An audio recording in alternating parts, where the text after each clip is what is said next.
Hey everybody, it's George from Fanatic Forum here. Welcome to day two, part two of our Multiverse FunRaiser here.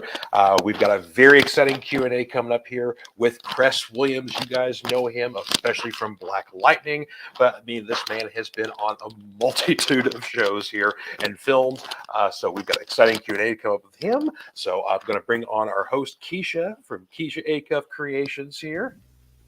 Hello, dear. How are you? Hi, our actual main host today is Tyler. Oh, So if well, you want to bring Tyler up first, because Yes. he's way more important than me anyway. Yeah, and he'll give you kind of That's fair. It's very kind of you, Keisha. Thank you. Thank you. All Thank right, you. good to see you, Tyler here. And I'm Good going to to see you, bow out George. here. I'm just here pressing buttons and whatnot, keeping things rolling. So you guys enjoy it. I'll let you bring on your guest of honor here. All right, sounds good. All right. Hi, Keisha. How are you? Hi, I am good. How are you, Tyler? I am doing well. So, like he was saying, welcome to the Multiverse Fundraiser. And I am Tyler, host of the Krypton Report, and with me is Keisha, the co-host of Cryptid Crunch from Back of the Cereal Box Network, as well as Keisha is writer and artist. And we will be, like he said, we will be talking to Mr. Cress Williams, aka Jefferson Pierce from Black Lightning. So let's go ahead here. We are raising money for the Ritter rally for aortic health. The links are at the bottom. So let's go ahead without further ado and let's get Cress on here. Yep, George, can you bring him up for us, please? Hello. Oh, hi. Hey guys. I just saw you earlier. Did you? What did you see me? I've actually been watching reruns of Black Lightning. Oh wow. Okay. Heart of Dixie, because Heart of Dixie is actually one of my favorite series since it came out. Oh, thank you. Watched it probably a good 5 to 6 times from beginning to end. Yeah. I also have really bad ADHD, so each time I forget half of it, and then it's like I'm rewatching it the same way every time, like a different way every time. So that's amazing. I had so many different shows that I wish I had ADHD, and I wish whenever the show I love, I'm like, I was like, I wish I could erase my memory and watch it again. That's awesome. Thank you so much. You're welcome. Well, we're very excited to have you here, Mr. Williams, and thank you for being part of this and giving us your time so we could chat and raise some money. Yeah, awesome. I'm very happy to be here, honored to be here, and let's raise some money and shoot whatever you want to talk about. Everything. Well, okay. We have a comment here from Molly Daniels here. Says, I remember Cress on Beverly Hills 90210 and Living Single. Yeah, she remembers my first 2 jobs ever. My first 2 television jobs ever. Before that, I did a small dinner theater play where I actually got paid. So that was, I guess, technically my first professional acting job was dinner theater. But these are my first 2 television jobs ever. That's going way back. Well, what I find most fascinating about your IMDb is how many things I had seen you in, but forgot that I had seen you in. And I mean, your career is spanning from NYPD Blue, Jag, Star Trek, Deep Space Nine, Nash Bridges, West Wing, Friday Night Lights, which everyone tells me I need to watch. And of course, Keisha brought up Heart of Dixie. It's very impressive. It's so very impressive. And nothing is the same. It's yes. like not in the same genre at all. It's like, let's go from this little hometown country thing where I play, a mayor to, hey, I am a legitimate superhero. Right. Like in the next that's on some level it's by design.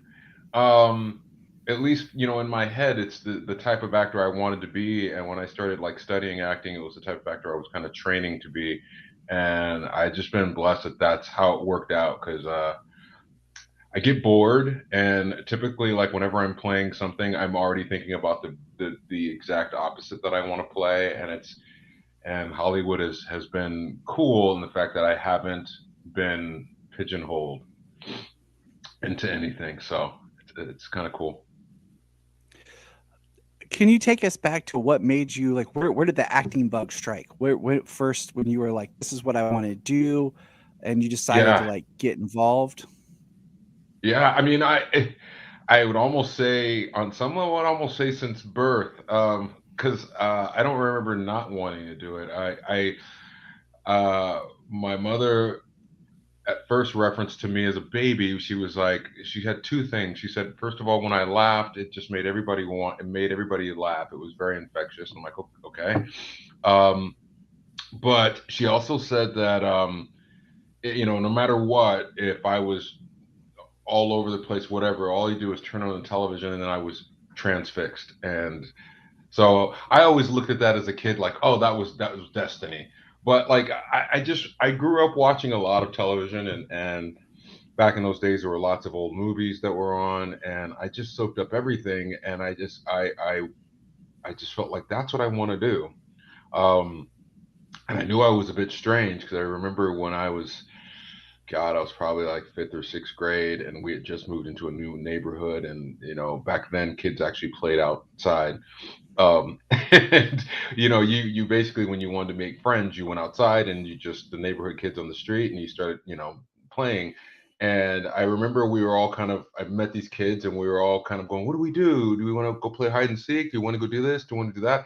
And I, for some apparent reason, chimed in and go, let's have a singing contest.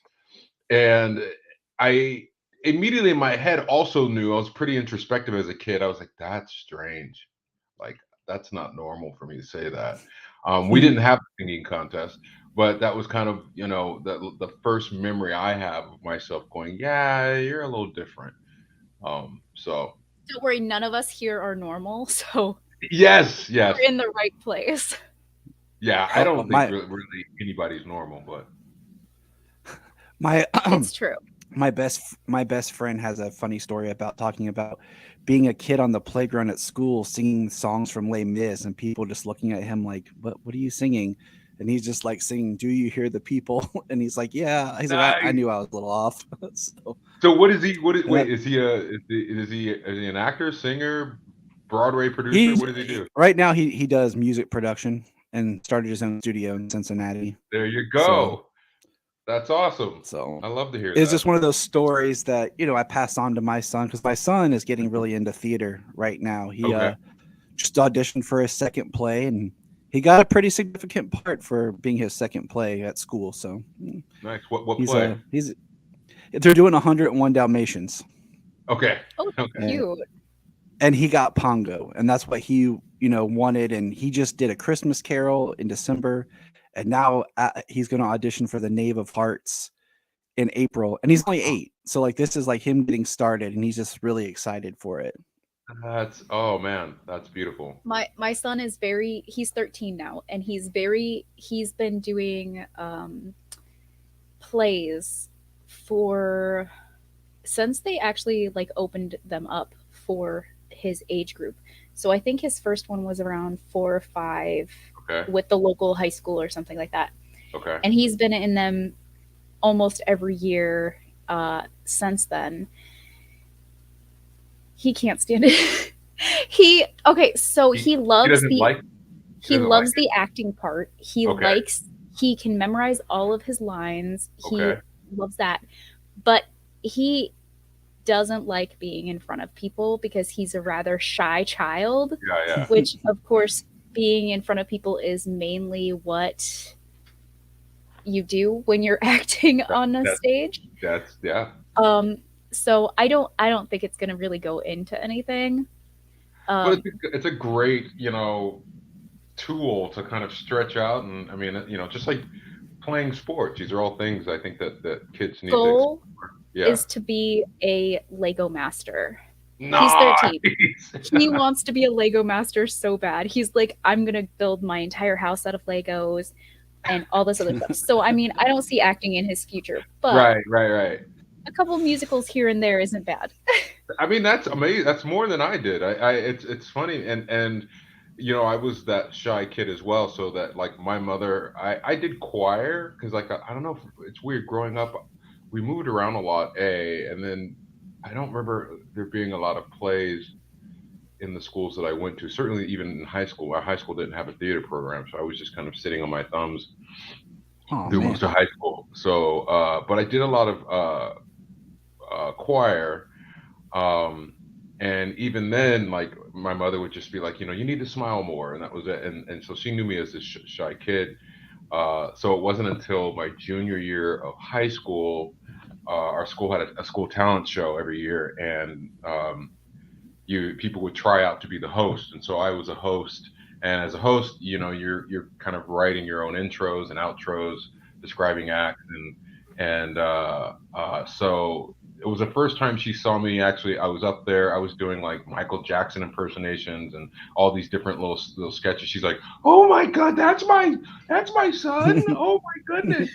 So, Oh, that's so cute. yeah, that was the only indication that I was going to be an actor. And to her credit, when I actually came to her and said, "No, this is what I want to do with my life," with her seeing no experience of it, she was just like, "Yeah, go for it," as opposed to like, "You are a shy kid, do something else." She was very encouraging, so that was cool. Well, we're glad cool. that she was encouraging, because Yeah. if Yes. not, literally one of my favorite shows would not have one of my favorite actors in it.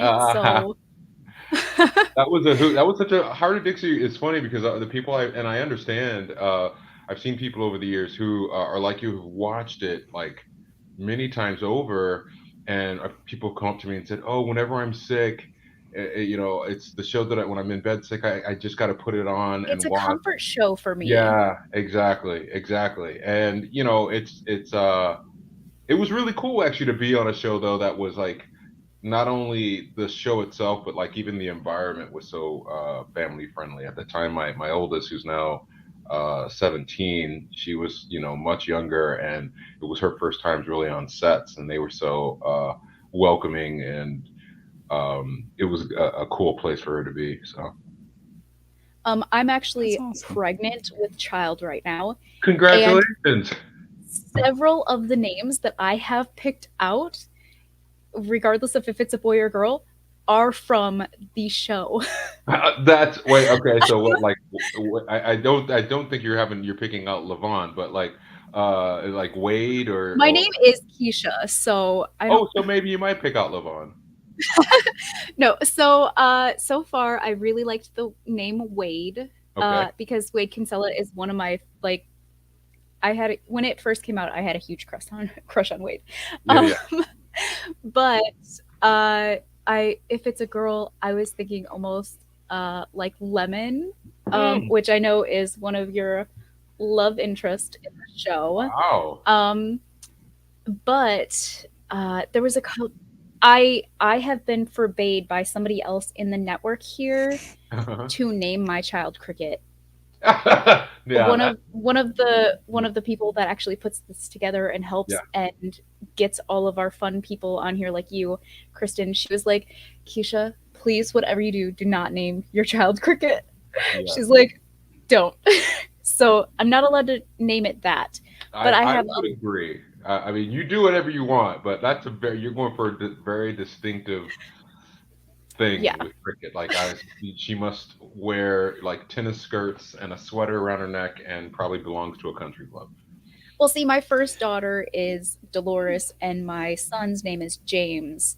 Nice. So I can pretty much pick whatever at this point. Yeah. That's awesome.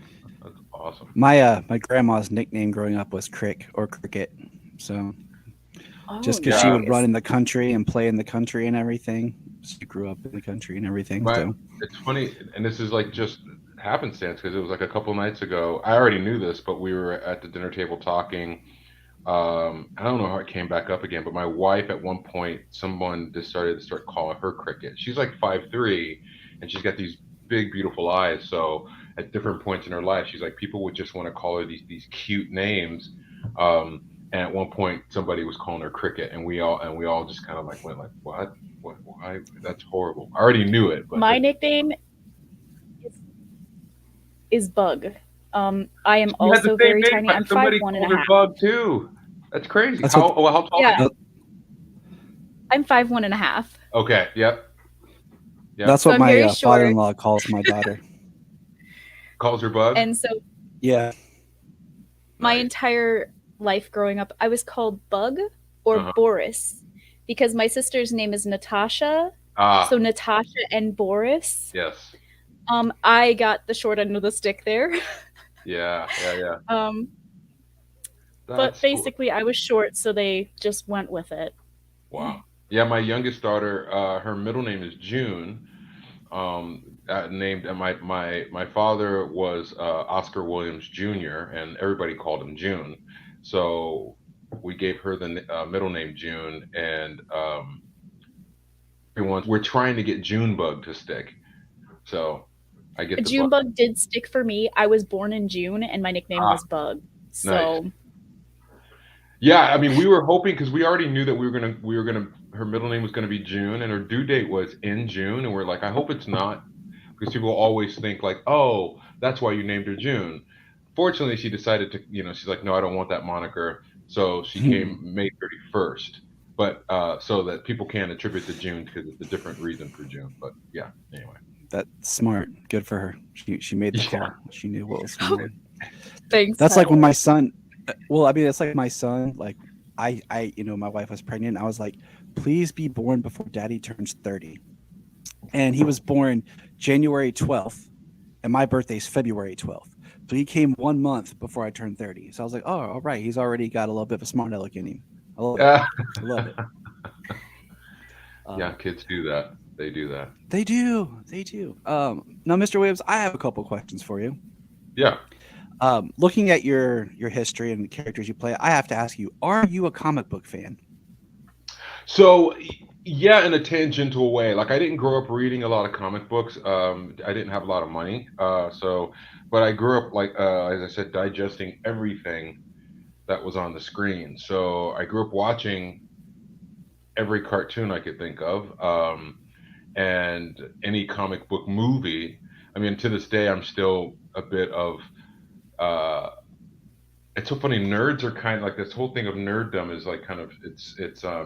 We were talking about it the other night because we were watching this cooking show, and it was all these like these baking people, and I was like, oh, these are like baking nerds because they have all these circuits of baking competitions, and then we were talking about, well, yeah, there's nerds, there's cosplay, and there's cosplay nerds, and then there's there are actual food nerds, and I didn't say it out loud, but I was wondering like, well, we're kind of like my wife and I were like kind of like universal nerds because I kind of nerd out on a lot of different things, sci-fi, fantasy, food, like all sorts of things. So growing up, I watched everything, from the Super Friends, and anytime we didn't have back then, there wasn't like the genre that it is today, the superhero genre, which is amazing. So I know a little bit about a lot, if that makes sense. Oh yeah, totally makes sense. Totally makes sense. I just, I remember, watching Lois and Clark. I thought that's the first thing that popped in my head. Yeah. And I was like, wait a minute, I know that guy. And then I was like, oh my gosh, it is him. I was like super excited. And it just, because you did Baron Sunday on Lois and Clark. And can you tell us a little bit about that? Because I'm a huge Superman fan. Right. And everything. So, you are part of the super family in several ways, and we'll get there as we talk. But what was it like being on Lois and Clark at the time? It was cool all the way from like, even the audition process, right? I mean, I went into the room, and generally I'll say the whole like, group that is actors. Most of my career has been pretty pleasant, even sometimes downright helpful. I've been in waiting rooms with actors where actors are looking out for each other and like giving each other like tips, like, hey, they just said this, so just so you know, and not really like that cutthroat type of thing. But I do remember going in for that audition, and I can't remember the actor's name, but I remember it was an older actor, because Baron Sunday at the time, I even felt like it was written for somebody older than I was at the time. But I had the audition and I went in, and I remember in the waiting room, this older like journeyman actor, he I walked in and he's like, "Look at Youngblood trying to get a job." And I was like, "What is going on?" And it was kind of like with a little bit of venom to it, and a little bit of like I'm like mean girling me a bit. And I always like thought about it later on when I did the audition and I got the job, and I was like, "Oh man, if I could have seen him like right after, I'd be look at that young blood, got your job," you know. And so I remember that. I want you to see him now, just so that you could say Yeah. that. Okay. And but the job also was so much fun. It was like some of the great. One of the wonderful things I love about acting is that like you get a role, and depending on the role, you gain insight into something you don't know about, or you get to work on something that's not your world. And so, Baron Sunday was a magician, like under the guys, and they didn't realize, like, wait a minute, his magic is actually not tricks; they're actually real. So before shooting, like they partnered me with a magician. They let me go to the Magic Castle. They taught me some little things. I remember I had there's this little thing. I still have it. I have it somewhere, like in kind of my little memorabilia, where it's just like this little hand thing that fits in your hand. So from this side you can't see it, but it's almost like a version of a lighter where you can just boom, and then flames will light here, and it's got like a little cotton ball that sits on it. You douse it with kerosene, and then you boom, and it looks like fire's coming. So all these little things that I got a chance to like explore. It was the first time I wore contacts because I had these I think they were cat eye contacts at one point when I transformed, and then I also was very excited because I was very, very much aware of like, wait a minute, I'm like, I don't beat Superman because nobody ever beats Superman ultimately, but usually people get caught and I get away. Like I was like, that's rare. I went against Superman and made it out because I just mysteriously get like I don't die, I don't, but I don't get caught either. And I think I'm very proud of that. You should be. You should be. And as Kristen has said, Baron Sunday was an amazing villain, and I found it to be like a really unique kind of character that I think the character should reappear somewhere and be back. That would be really cool. It would be a great character, like just to see resurgence in comics or shows or somewhere. Yeah. Yeah, but it was because he never got caught, and he got away. So even for a second there, I was even like, oh, maybe I'll get a chance to come back. Obviously not, but it was a lot of fun. I love those moments where you get to like pick up a new skill, whether it be like I picked up boxing, when I was in a play playing Joe Louis, and just these things that you just kind of grab, and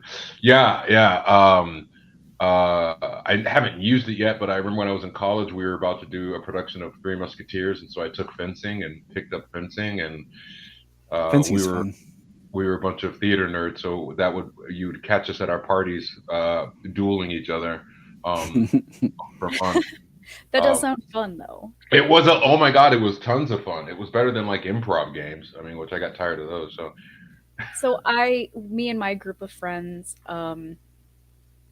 we used to get together after school in high school. Like we would stay at school because nerds, and we would actually do role playing. Oh, and wait, like straight up.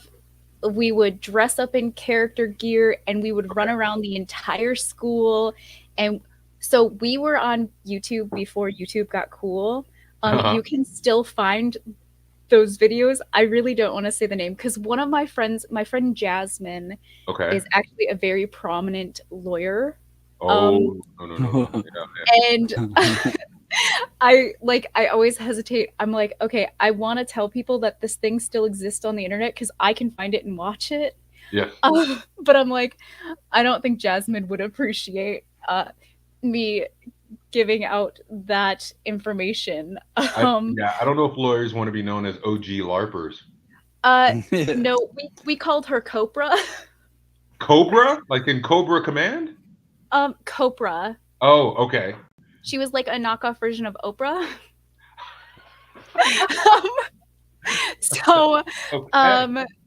And so yeah, it was so fun. just being able to nerd and geek out like that with friends after school and stuff Oh, like that. man. So I can definitely tell that you had a lot of fun fencing and stuff like that, because Oh, I yeah. had the same experience with my friends, just we had foam swords instead.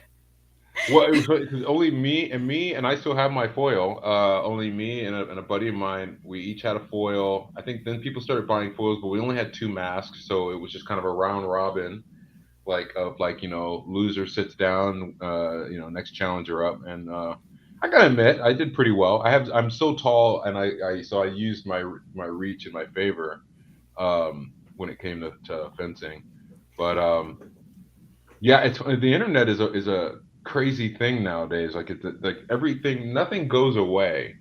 Oh, True. this was way back when I was in high school, which I Yeah, know I don't seem that old, but I do have a 13-year-old, so that gives away my age a little bit. right, right. But like it was when YouTube was just starting to get big, and what is it? Not Facebook, but MySpace was a Oh, thing. yes, yes, That yes, Oh yeah. yeah. And so we posted this everywhere thinking that it was the coolest thing on the planet. Because it And was. it was. Actually, one of the things that I love the most about the fact that it did not go away is, unfortunately, one of my friends who was kind of really into the deep culture of, he wanted to be an actor, he wanted to be a magician, stuff like that. He's one of the ones that we used to role play with, and we were really close. We had a very close knit, very diverse friend group, Yeah. and he ended up going off to college, and unfortunately, he was not treated very well, and he did end up ending his life. Mhm. But I get to watch all of those happy moments of Yeah. like us being like him riding around on my shoulders and pretending we're a dragon and ridiculous things like that. Like, so those are nice because I still have those memories. Yeah. But That's good. like in my friend Jasmine's case, who she is a very big time lawyer in a very big city, she's probably like, please don't Don't ever never tell Yeah. people that exists. Maybe she like secretly, when she's by herself, she like goes into a dark room and watches, but like you can make I sure. have no doubt in my mind, because none of us remember the email address or the password to get in to Yeah. stop those from being a thing. Yeah. Yeah. So we just pretend they don't exist until we're like, this is fun. I want to go back and rewatch this. Well, it's funny. I That is remember cool. back in I was probably 7th and 8th grade. A friend of mine, his father had built a radio tower on his roof, and so he was an engineer. And my friend, he had all this radio equipment in his bedroom, and he would just buy albums after albums out. He had like a huge album collection, and so he had a tiny radio show that, I guess, if you were, we never attempted it, but I think the idea was that if you were really really close and you to his house, and you could maybe play with the dial and maybe find it. And so it was his baby, but I came on, and we used to call it KQRM, the Kings of Quality Rock Music. Nice. And he Nice. was like, the DJ, and I was kind of his sidekick, known as Dr. Gorilla, and I'd be like, Dr. Gorilla. And Nice. we would literally I love play that. albums, and like seriously play like a real radio station. We'd play albums like we made sure we didn't step on the lyrics, so you kind of intro a song in the musical intro and get out before the lyrics start. And like, it was serious. I'm sure he has them recorded on cassettes somewhere, but I don't know where they are. But yeah, those wonderful things you're doing. If you ever find them, though, Oh let yeah. me know. I would just be curious because at the time, we felt like we were doing some really cool stuff and we were really professional. But I don't know. It's like We those old also home felt videos like I find. You was like Yeah. the home videos. My brother and I used to make movies all the time when I was in high school. Like anytime I had a report, I taught my teacher to let me do it as a video report, and my brother and I would go make a movie. I did a Star Wars book report. So basically, part of it was me and my brother just lightsaber battling on camera, and Of you know course. that's so that's what I got away with. It was awesome.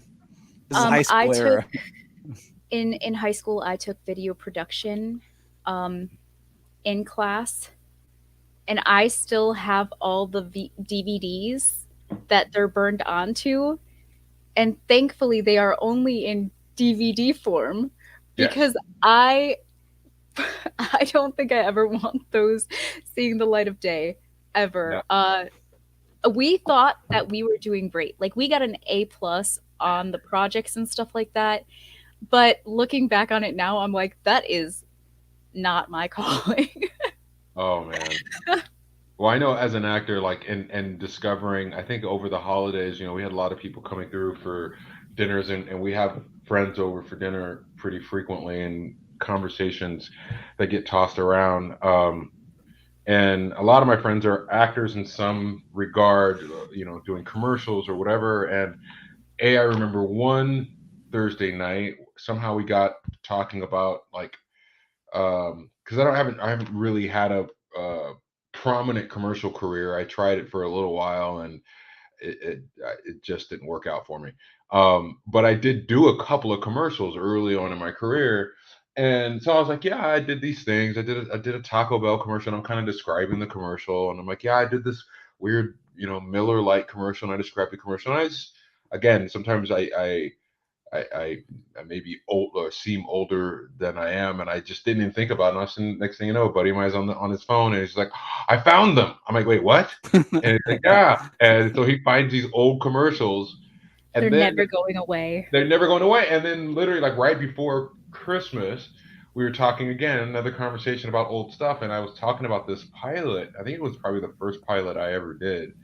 Um, that didn't get picked up, and it was this pilot called Rolling Thunder. And I like, again, you gotta have a tough skin, so I'm like, I'm fine. People watch it, that's fine. But it was this weird. I it was like it felt like it was going to be a Saturday afternoon show as opposed to like an actual primetime show. They were really trying to turn it into a real show. It was called Rolling Thunder, and it was a group, like this weird A-team like group of people. Nice. We had the computer genius and the sexy girl, and the ex-military, and we all had different vehicles that shot non-lethal weapons. So all I remember is I think I was ex-military, and I remember I had a Humvee, like the old school Humvees. Somebody had a big dually truck, and somebody else, and they shot things like like oil slicks and glue that would stick bad guys up against the wall, and it was pretty bad. But I would have loved it, honestly.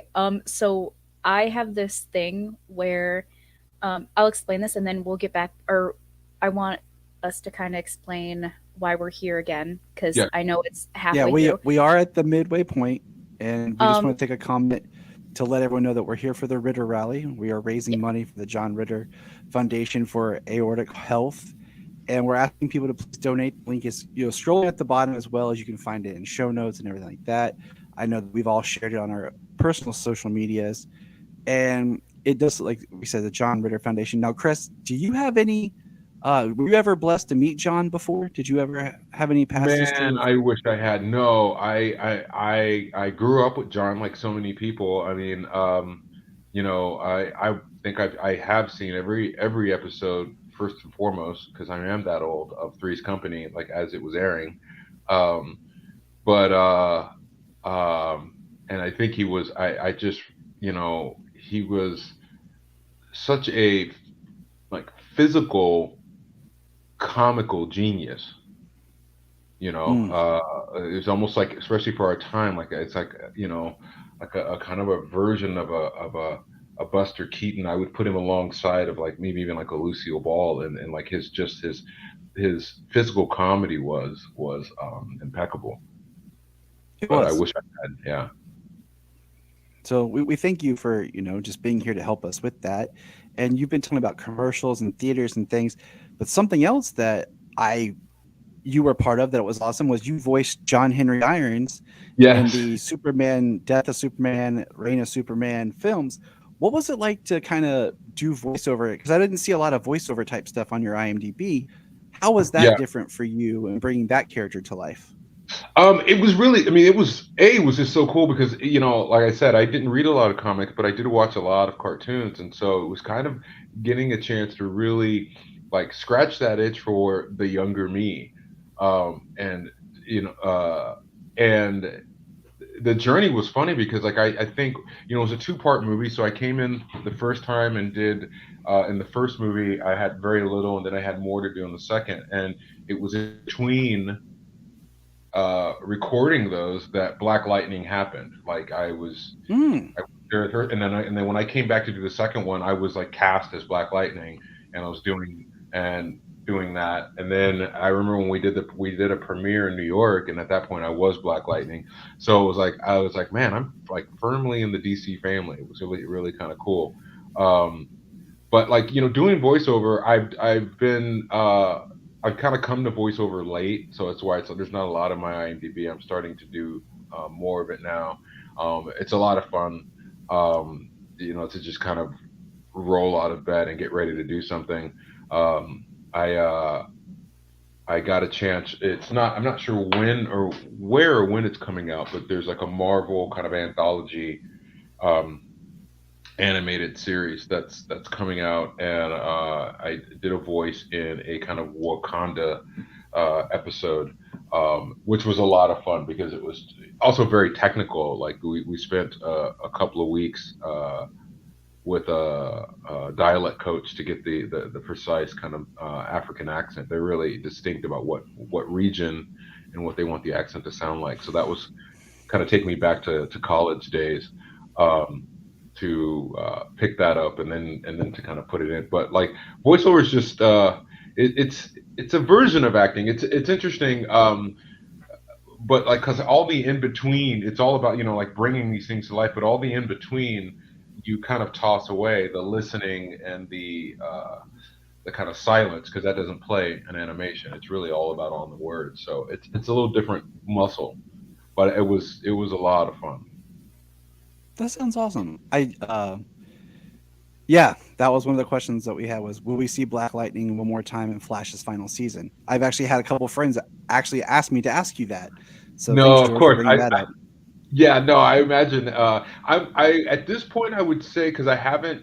They're usually really good about reaching out like way ahead of time, and so um, I would probably say not. I mean, I haven't had anybody like reach out to me. Like it was interesting because the last time I was on, I was literally still in the midst of finishing the final season of Black Lightning, and almost a year before I even went and filmed it, they reached out and said, "Hey, will you like to come back and do this?" And I'm like, "Yeah." I mean, that's like almost like 6 9 months away, but at this point, yeah. And so we made it work. Um, but I kind of felt like, oh, it probably was the last time. On a technical note, like my suit was falling apart for some reason. I mean, it was a fight to keep so the lightning bolts, they're practically lit with Mhm. battery on my suit. And for some reason, like, it was almost like my suit was going, "This is my last go around," because it was like take after take, they would go out, and then we'd have to like, scramble to try to get them back on again. And it was really bizarre, but Okay, nobody's but reached out. So, I do need to put this out there in the universe because I think it really needs to happen. yeah. But can we please bring Black Lightning back? Um, I Oh, feel like uh so I feel like it didn't get the justice that it deserved. So I am a huge like superhero in general fan. So okay. I binge watch all of the superhero seasons that I can get my hands on. Hmm. It's a problem. And I feel like there was so much more that could have happened with the show. Yeah. And just ending it, I feel like we didn't get like as much closure as I wanted personally. Right, right. Like, I don't know, maybe I'm just being stubborn, and No, I don't but think so. I'm like, I would like some more, please. Thank you. Yeah. I mean, I agree. You know, I mean, I think I envisioned. I think we all really envisioned a longer storyline, like a longer run. And there were definitely things that avenues and directions that I thought we could have gone that we didn't. At one point I kind of thought it'd be really cool if we had transitioned into Jefferson leading the Outsiders, um, and you could I have know really. that they talked about a couple Yeah. like spin-off series. Yeah. Well, that really, I felt like it really lent itself to that, and then you start to branch off, and in a sense create another, not Arrowverse. We were like, I think we would always talk about, this could almost become the next Lightning verse if you start to branch off, if you start bringing in Static Shock and all these different characters. It really I'm could. okay with that, though. Like, literally put it in all the different directions. I will watch it. I hear you. You know, the thing was, Oh, we got. what was it like working with Bill Duke? Oh man, yeah. So I mean, for those who don't know, and I mean, if you've watched anything, you will realize you've seen Bill Duke everywhere, and he is just, especially his most of his persona in life. I mean, on film, has been this like ominous. He plays a bad guy so well, and what's funny is that in life he's so not like that. He is like the sweetest man. He's got great corny jokes and stories, but I found, and so he was just so much fun to work with, and he kind of he's part of what I found is a consistent trend, is that a lot of the actors out there that you see who are really good at playing bad guys and who play like bad guys all the time, when you meet them in real life, they're actually the sweetest.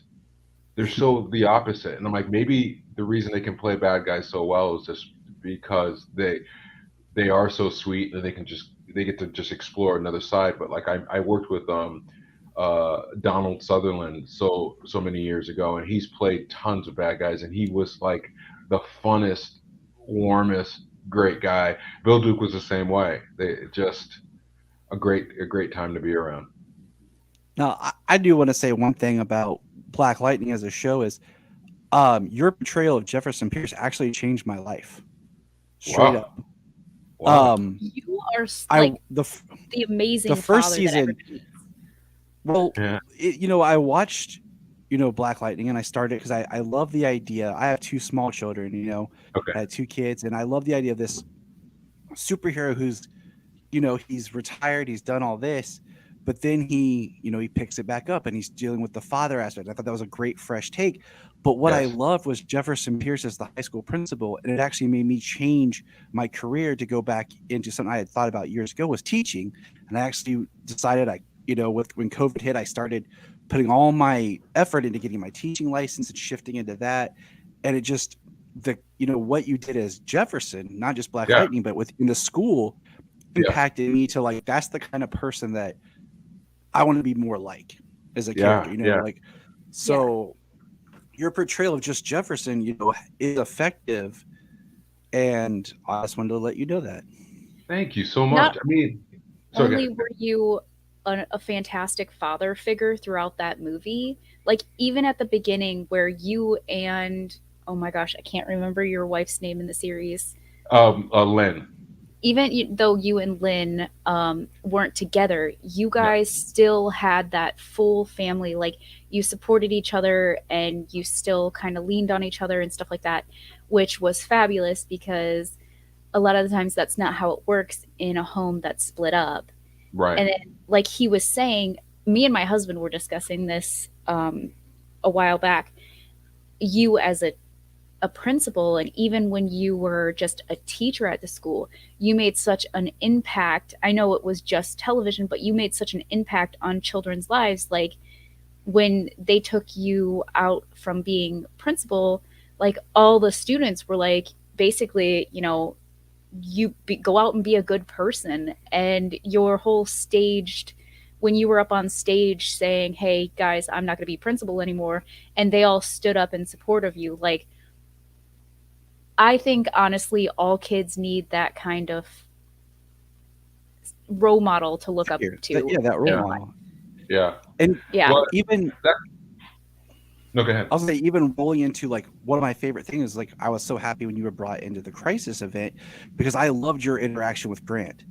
Yes. When you two had that scene together, like I was like, that's the show that I want. You know, like that, because you know you had this similar with the lightning powers, and like I was just like that. Listening to you two talk, like I was like, that's the show. Like I love the way these characters, and I even have my right here, a little pop of Black Lightning right here. Awesome, I got here as part of. But that's what awesome. was it? I mean, you know, not being the comic book person, and you know, auditioning for Black Lightning, what was it that made you want to do it? Was because I know originally the project was set up at Fox and it was going to be like a little bit more of a darker drama, and you know, of course, there's always the behind the scenes changes. What brought you to the character? Because there's a lot of social justice that was brought out in the series. What drew you to want to be Black Lightning? Well, the thing is like I honestly, you know, because I am a huge superhero fan, so I've been wanting to play a superhero for a very, very, very long time. And you know, like, as soon as it started to be a thing where it was like, oh, there are movies and even before TV shows really started to happen, I think some of the early Arrowverse shows started happening. It was something I wanted to do, and I remember I went to church with a guy who he ended up writing. He's a writer, and so he ended up writing. I think he did Jessica Jones, and then some Luke Cage. But he was the first person who came up to me. I remember at one point, in years and years and years before, I think it's probably even before Black Panther, he was like, "Oh my God, dude, you should play Luke Cage." And I'm like, I don't, and I didn't know. I'm like, who's Luke Cage? And he's like, oh, it's a superhero and da da da da. I'm like, oh, okay, cool. And then I wound up getting the actual graphic novel of Jessica Jones and reading that. And then later on, that started happening, and I went and auditioned for Luke Cage, and I honestly really just things that were going on in my life, I thought I was going to get that job. And everybody, or all my friends, I usually keep my business kind of private, but everybody knew that I wanted to play a superhero. Everybody knew that I wanted the job, and I didn't get the job, as we all know. and I was like just heartbroken, and I was rocked, and I reached a point where I was like, well, I'm on the other side of 40. Maybe this dream of playing a superhero as a bucket list thing is like just not going to happen. Maybe it's just passed me by. And then, like everybody else, I saw in the trades, as they say, about Black Lightning being done at Fox, and I didn't know of the character of Black Lightning. I just was, and I guess I had been so burned from really, really wanting the Luke Cage thing that I was just like, oh, that's interesting. And I was kind of like, if that comes my way, we'll see what happens. And then I saw that it had moved to CW, and my agent, I reached out to my agent. I think I reached out to when they were at Fox, and he said, no, you're on the list to be considered. So when it's time for them to audition, trust me, you're on their list. I'm like, okay, cool. So then it got moved to CW, and then all of a sudden I got a script, and it's like, here's the audition. And I read that first episode, and I, like, the hair in the back of my neck was standing up. I was just like, I told my wife, I'm like, oh my God, you got to read this. And I don't always tell her to read something. I'm like, you got to read this. Because I wanted to play a superhero for the sake of a superhero. I didn't know a lot about Jefferson Pierce or Black Lightning. I just wanted to play a superhero. But then when I started reading it, I was struck by how much I was drawn to Jefferson Pierce. Like Black Lightning, of course, but Jefferson Pierce, it was something in me where I was like, I know this guy, and it was like I didn't want to say it because I didn't want it to not be true, but I was like, I think I am this guy, and I was kind of like, I don't think anybody else can do this. And I have 3 kids. At the time I had 2. Family is very, very important to me. Education is very important to me. I decided to, as an actor, to go to college, and even at the time I taught on the side. I taught acting for like 8 years. So that teacher's mentality, all these things were kind of already inherently in me.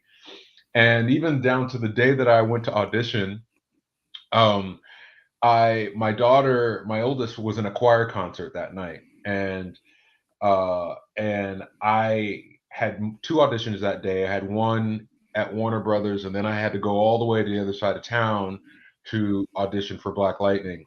And I remember I got there, and you're supposed to sign in on a little sign-in sheet, and that's what they usually go by. I got there, and I was so caught up in like just practicing and getting ready before going, I forgot to sign in. So suddenly I'm like, oh crap, I forgot to sign in. And since at that point, like multiple actors had signed in before me, so I put my name down, and all I could think about was like, I'm not going to make that concert. Like, I'm not going to make my daughter's choir concert now. So I remember going in the waiting room. I'm like, hey guys, can I go? Because I got to make this. I got a choir concert. And again, actors are really cool, and they were like, yeah, no, go, no problem. And I remember the casting directors like, we got to get you to that choir concert. I'm like, yeah. And so I did my audition, and I felt like I did like a solid job, but it wasn't like fireworks and stars. It was just kind of like I just did what I knew I needed to do. I got on my motorcycle, and I made it to the choir show in time. And like within a couple of days, they were like, oh, they want to test you for this. I'm like, okay. And I went in and tested, and then they made me wait for, I think, a good couple of weeks, because they were like, here's the thing. And my daughter heard it, and she doesn't really understand Hollywood. She's like, you're the guy. This is what they said. You're the guy. But when you test, like, that's the last step. That's when they take everything towards the network to say, here are our choices, pick. They never want to take just one person to a test, because the network needs to have choices. And they don't want the idea of like, they bring one person and the network says, we don't like that person. What else do you got? Now we got nothing. Good. Start over. So they never do that. So they're like, you're the guy, but we don't have any other choices. So they're going to go out and audition some more people, which they could audition more people. I had to explain this to my daughter. She's like, you got the job, right? I'm like, no. And she said, but you're the guy. And I'm like, no. They're going to go off and audition more people. They could go find another guy. Well, I'm glad they didn't. Yeah. So, so it was like a week or so later that they finally called and said, job's yours. And I just, again, all the way through it, like Jefferson, I wanted to play a superhero, and I was really happy playing Black Lightning, because when you're playing a superhero, it's like playing 2 different people. There's the alter ego, and there's the superhero. But I fell in love with Jefferson Pierce, and was so proud of that, of what he represents. I've seen kids out in the world, grocery stores and stuff, and who recognized me, and I realized, I was like, this is someone that they can be proud of, that I can be proud of representing. I mean, he represents family and education. And exactly. He's probably one of the most noble alter egos of a superhero I can think of. Yeah, actually, that's why, yeah. And yeah, you're pretty much awesome. Is what I'm that's basically. That's why, like I said, it just, the character impacted me as like a father and as just a person of what I want to mature and grow into more. Because I'm not old, but I'm older. Like, I just wanted to change, and the character, was definitely like an inspiration for that. So we do appreciate that. You did Black Lightning. It was a great show, and I was always championing for it, because it was always one of the things that kind of like the show that kind of, I don't say people forgot, but it was just like, sometimes I felt like, with my friends that all watched them, like that was one they did. And I was like, no, you have to watch this one. Like, there's a different feel, tone, niche that it's touching that the other shows aren't hitting. Yeah. And that's what I loved about the show, was more of the family, the father, the aspects that you took. Well, I think that I think, I mean, in hindsight, it's 2020, and people much farther above the food chain than me, I guess, made these decisions. But I think if we had joined, because we were kind of late to the crossovers, and I feel like if maybe a season prior, if we had got into the crossovers sooner, Yeah. then maybe it could have like opened people's eyes and said, "Oh, there's this other show." And I we agree. should check it out. I agree. Yeah. The last thing we want to say real quick. Would love to talk to you for like 10 more hours. There's so many things that, like, Tyler and I have been talking for a month, trying to, like, what questions do we really want to ask and all this other stuff, and trying to figure out, like, what the most important things are. And we wanted to talk about What Remains and your newest movie. Oh, yeah. But, like, man, there's other people waiting, and we keep getting the curtain call, and they're like, "Hey guys, it's getting close to the hour." Yeah. So do you want to? I can, because I don't want people to like not get their questions. If there's questions out there, I'll try to be short. You want to rapid fire some questions? Yes, let's rapid fire this. Funny stories from Never Been Kissed. From the set Funny stories, Never Been Kissed. I mean, well, Never Been Kissed was like, for me, was primarily, I did a lot of improv on the screen. And in a lot of improv, like I remember Drew Barrymore coming in and she's like, "You look so," what did she say? She said, "You look so young. How is that possible?" And I just kind of improved. I'm like, fresh nuts and berries. I can't, but it was just, it was just a lot of fun from an improv standpoint, because I just sat at a blank screen and made up most of that dialogue. What's your favorite movie and why? Oh my God, that's real. That's not possible. It's the hardest question ever for anybody. That is, for a person like me. It's like, no, there's just too many. I mean, I love The Graduate. I love, I mean, obviously The Godfather. Christmas time, I always have to watch The Bishop's Wife because I'm just a huge fan of Cary Grant. It's just too many. Well, on that note, we really do have to explain. I wish we had time to do all of the comments, because we've gotten so many comments in the comment section. But Tyler, would you like to remind people as to why we're here? And also, Cress, thank you for like literally everything. So thank you so much. It's my pleasure. We are here for the Ritter rally, raising money for aortic heart health. I'm tongue-tied, but yes, Mr. Williams, thank you for being here. It's a pleasure. We wanted to talk about What Remains because it seemed like a very personal film for you. I heard you talk about it a little bit online, and we're running out of time. Like, it's just, you have great conversation with great people. Time goes by, and it feels like you never have enough time for anything. So if you ever want to talk to us, we've got our own shows that we could spin off on. No, I'm kidding. But really, well, I mean, yeah, reach out to my people and as they have, and we'll try to make something work. Yes, and perfect. I'm going to ask that George, because we don't have the technology on our side to play the video, but we do have a video explaining why we're here. And yeah, Tyler, thank you guys for being awesome. No, thank you for joining us. Thank you for being here, Cress. Thank you. It was nice meeting you, Cress. Nice meeting you. Hope I'll see you guys again soon. Bye. Yes. Bye. Our charity partner for this year's Multiverse FunRaiser is the John Ritter Foundation for Aortic Health.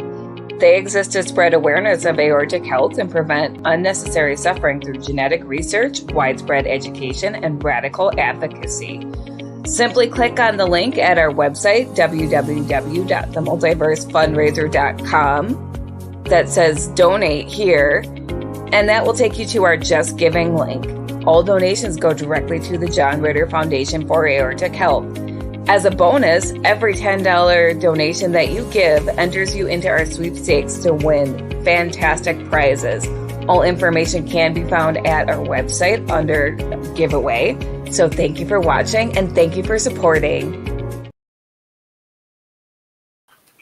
All right, everybody. Thank you all so much for joining us for the interview with Cress Williams here. That was just a fantastic interview. Had a lot of fun getting learning everything about his career and all that. So I'm waiting to see when our next host is coming up here for our next panel.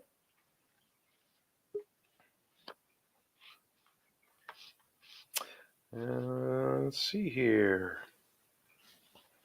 So we have our voice actors panel coming up next here. Oh, here we go. There's Willow. Where are you, dear? Oh, there we go.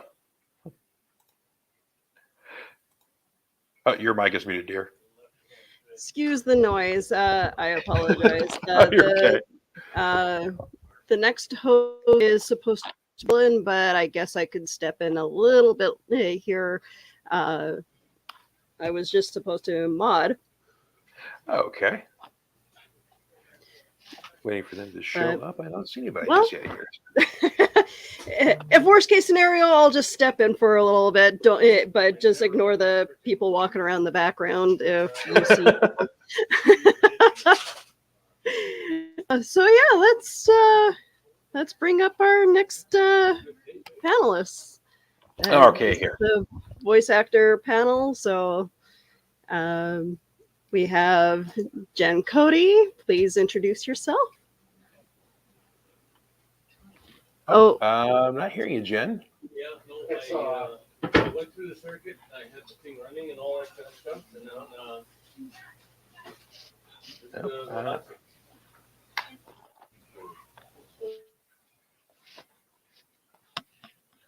Nope, they've got no. No, you're muted. How about that? Hey, there we are. Hey. Hi, everyone. Hello, Jen. How are you? I'm good. I'm Jen Cody. Happy and Pleasure to excited meet to be here. All right. Next on, we'll bring on Chris Jowers as well here. Good Chris, afternoon, everyone. hello, sir. Oh, and here we go. Here's our host here. Let's bring Carlin on here first off here. Hey guys, Carlin, hello, sir. sorry, small technical difficulty. Oh, No not a worries. problem, sir. I'm going to dip off here and hand off to you and let you introduce the rest of your panel, sir. Okay, all right. So, good morning, everybody. Or actually, it's afternoon now. So, afternoon to everyone. Hi. So we got Chris, we got Jennifer Cody, and we are supposed to have some other people, right? Yes. Okay. Oh, good. There's Aimee, Hi. and there's Brian. Hey, hey. All Hello. right, and there's Lauren. Okay, it looks like we're all here. So, for you guys that don't know me now, Chris and I have known each other for years. I used to run a convention, so hosting panels is in my blood.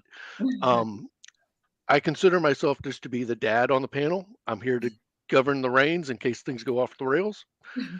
But I typically start off by having everyone introduce themselves just as a round table. And on my screen, I'm looking to my left and I'm seeing Chris. So I'll start with Chris first. Okay. Oh, a little bit about background. Gotcha. Yeah. I'm on this amazing panel of a highly talented people. I am on the more amateur semi-pro team, I guess you would say. I've been involved in community and local voice acting for the past 12 years. I've actually just now starting a channel where I'm going to be doing a lot of individual and short form audio theater. My background is basically doing old school classic radio drama. I was with Chatterbox Theaters and currently with Spoken Signal, and we focus on doing traditional radio drama with professional quality, but using old school sound effects instead of using digital sound effects. Cool. And you do an awesome Joker.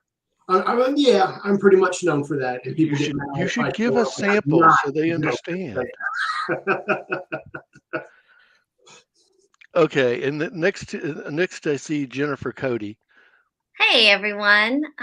Who I have to say, my daughter's a little jealous because she's 14, so Winx was a big thing in our house. Yeah. Yeah, I'm Jen Cody. I'm a New York actor, mostly on stage. I got into voiceovers, I guess, about 12 years ago, and kind of fell into it through the stage because I auditioned for Princess and the Frog. And that was like my first intro into the world. And like everyone, fell in love with getting able to work and wear a ponytail and not wear makeup. And it was great. And I was very fortunate to be able to work with some amazing people and get to do these really fun and wacky characters. So that's my story. All right. So Lauren, and let me make sure I get this right. Because I actually had to Google how to pronounce your last name. Is Oh it no, Vanitsky? okay, so that is my married name, but nobody can Ah, pronounce it, including my own family. We've been married, we just had our 16th anniversary. We've been together for 20 years, and they still can't pronounce it. So I record as LW Salinas. My name is Lauren. Salinas is actually my maiden name. And I primarily do audiobooks. I spent almost a decade working in genetics labs and ended up losing my job due to disability. Kind of kicked around for a year moping. Remembered, hey, I like audiobooks. Googled, how do you do audiobooks? I'm about to be done with my 38th. Actually, as soon as I'm done with this panel, I'm finishing editing, excuse me, the last couple of chapters. cool. Very I've cool. done a few audio plays. In fact, that's kind of how I got into all this, doing background voices for a friend's thing. Then I got cast as a mom, and then I just kept showing up. Um, I have been in a couple of dubs last year, including the one that I am probably most proud of right now. There's a movie on Netflix called Don't Blame Karma, and I play the mom in that. You do not know how tempted I was to wear my MILF mode t-shirt for this, but then I chickened out. And I'm sorry for my voice. I was at a wrestling show last night and was trying to save it, and then they announced one of my favorite wrestlers is going to be at the next show, and I kind of freaked out. But yeah, I mostly do audiobooks. I'm actually working with Chris Jowers on a couple of upcoming projects. So Not that's that going to guy. be a load of fun. And yeah, that's me. I'm sorry for the mess. We just moved. And okay, Brian. Yes, hi everybody. My name is Brian. I am a voice actor as well. Obviously, I'm on the voice acting panel. But I started primarily doing impressions on YouTube just because, I thought it was fun. Then I got a career out of it, accidentally went viral. And now I've done voice work for Disney. I've done quite a bit with Sony now. My biggest project I've done so far is Hotel Transylvania 4. Adam Sandler didn't want to return as Dracula, so I got to step in and to be the vampire. So that was a lot of fun. So, and Aimee, you want to do a little brief intro on yourself? Yes, sure. Hi, my name is Aimee Carrero. Sorry, it just says my first name on there. I didn't know that it was going to show. Anyway, I don't just go by Aimee. I'm like Gaia. My name is Aimee Carrero. I'm an actor. I have been very lucky to do a couple of voiceover jobs that people seem to like. I was the voice of Elena of Avalor on the Disney Channel, and she was the first Latina Disney princess. And then I did the voice of She-Ra in the reboot of She-Ra and the Princesses of Power on Netflix. And yeah, mostly I'm in front of the camera. I'm in a movie right now called The Menu, which you can watch on HBO Max if you don't want to go to the movies. But honestly, some of the proudest work I've done has been in the voiceover booth, and I hope that I can continue that. But yes, that's why I'm here. All right. Well, thanks for doing the round table. Does anybody have anything they want to discuss about an upcoming project or anything that they want to do a tease on? I mean, I understand that, NDAs can restrict you, but if there's anything you want to push, now's your chance. And hearing Oh, nothing? it's always so awkward to talk about yourself. Well, again, I teased that Chris and I are working on a couple of projects. You mentioned earlier that Chris does a tremendous Joker impersonation. Oh, thank you so much. And we might be working on some projects together as Joker and Harley. So that's going to be tons of fun. A lot of screaming. I can't wait. So therapeutic. Okay, so now when I was cruising, okay, now you're gonna force me to pull into into my bag of notes. So Brian, I'm gonna tackle you first because I saw this on Oh, boy. IMDb when I was cruising around. There was something that said Zack in Time is listed as upcoming. Yes. So what is Zack in Time going to be? So Zack in Time is gonna be an animated series that it's an independently done show that they're still in production on.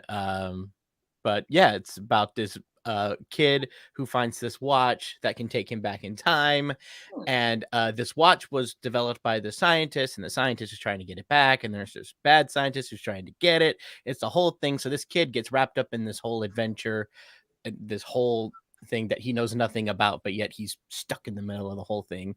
And I'll be playing the main villain and the main villain's henchman, so I get to be my own henchman, so that's fun. Okay. So let's say, Jen, what do you got going on? Anything cool? Well, not in voiceovers right now. I'm working on a new stage play that's coming to Broadway. So that's kind of where my focus is right now. Okay, and I mean, hey, I'm a theater guy. I like theater. So So we're working on the musical Broadway Vacation, which is the National Lampoon Vacation series, and that was on my family list. comes to Broadway, and it comes to New York City. So that's my project currently. Well, when you come to Memphis, I'll probably be there. Okay. Are you doing an out of town preview, or Jen, or where? We did. We did it in Seattle this Oh, summer. fun. And we did an out of town at the Fifth Avenue there, and now we're back in New York, and I'm hoping for a theater. So yeah, you'll get it. Yay! Now, Aimee, what about you? Because I mean, both of you guys have theater going on, and extensive theater. Well, I wish. I mean, this last spring, I got to do "Who's Afraid of Virginia Woolf" at the Geffen Playhouse in LA, it's just so fun to do theater in LA because usually I have to move to New York and lug my husband and my dog, and get no pay. You know what I mean? Dig into the savings to do it. So it was really fun to get to do it in LA. But my next upcoming thing it's not a voiceover. It's for Amazon Prime. It's a show called The Consultant. And that's going to be with Christoph Waltz and Nat Wolff and Brittany O'Grady. And it's kind of a really twisted, I can't really describe it without giving it away, but it's sort of like a very deranged, twisted little workplace, dark comedy. So that'll come out, I think, in February. So that's my next thing. How was it playing in Virginia? So you played Honey in Virginia Woolf. How was that? I mean, I remember seeing that play several years ago, and it was a good one. Oh, it's a classic masterpiece. I actually had the privilege of being able to see it about just over 10 years ago now on Broadway with Carrie Coon in the role of Honey. And, the role of Honey usually, I don't know, like I just remember watching it and she brought it to life in such a way. She revealed new things. And so anyway, when I got the opportunity to audition, I was like, well, there's no way they're going to cast a Latin girl in this very clearly sort of waspy white play. But they did. And, every actor brings their own sort of flavor to the characters. And I personally think, and a lot of people might disagree, but theater to me is not like literature. It's not just it shouldn't just be a timepiece or like a museum piece. I think that we revive them because they have something new to say, or even if they don't have anything maybe new in 2022 when we did it, there is something still very relevant about it that can hold up a mirror to what our society is sort of going through. And with Honey, I tried to find new corners of that, of her personality and how she speaks to this audience in, post-pandemic 2022 audience versus 1962 when Albee wrote the play. So yeah, it was the time of my life. I felt like I ran 52 marathons and lived to tell the tale, because it's a 3.5-hour play, 3 intermissions. Yeah, it's a lot, but it was just amazing. It's one of those things where I'm not an athletic person at all. This is the closest I will get to an athletic experience probably. But it did feel like I just was like a warrior. I was like, I fucking did that. Can't take it away. So yeah, it was really great. Brian, what about you? Like more upcoming projects? Yeah. Any cool? Well, yeah. Anything else going on? None that I'm allowed to talk about. Okay, cool. Other than like my own YouTube channel and stuff, which is I'm still making videos, still making content. You guys are more than happy to go over, more than welcome to come over there. But yeah, it's all the cool voiceover stuff I can't talk about right now. Now, Brian, you just mentioned something there about you being a YouTuber. So you get your degree, you're doing the YouTube scene, and then you get your break and get into the industry, right? Sort of. I mean, it was all kind of a big accident. I was going to school in Texas, getting my degree in music, and just for fun, there was this contest online. It's like, sing your own cover of Let It Go. You could win a $100 gift card to the Disney store. I was a broke college student, and I was like, you know what? That sounds fun. I want a $100 gift card to Disney. And so I sang Let It Go as 21 different Disney characters just because I could do their impressions. And it went viral. And I was like, oh. So then, agents out in Hollywood started talking to me. It's like, have you considered doing this? I was like, not really. I didn't think I was good enough. So then they encouraged me to give it a shot. Yeah, I was wrong. I was wrong. So I gave it a shot, and yeah, I've been able to make my living off of doing voice work and my online content work for like the last 8 years now. So it's been really exciting. So how has getting into the industry changed over time? And this open to the entire panel. So how has it changed over time? Yeah, because I will say everyone continues to tell me I'm part of the new wave, I guess, where it's like I didn't submit to any agency, any demo. I got signed with an agency before I even had a demo, just because my channel apparently became my demo, and it was really just that one video. And I realized that that's kind of abnormal, even still now, I think. I'm not 100% sure. I've only heard a couple people's stories. But from what I know, I don't know how it used to be, but I just know how I got here. So Jen and Aimee, as a quick aside on myself, I actually run a career support group for people that are doing career transitions. Oh, So I'm a huge believer in maintaining your network at all times, because at the end of the day, your network is your net worth, because it's how you land that next job. So how about you guys? It's interesting when you were saying, Brian, that it was your viral video. I actually, I was an actress who sang, and so Disney came to New York to, which I think they still do, and they were looking for singers for Princess and the Frog, and so everybody on Broadway auditioned, like every single person. And I remember when it got to, I think we auditioned for, with all the callbacks, like almost up to a year. It was a really long process, and when it got down to I think the final 4 people for Charlotte, they were all famous, and I was not.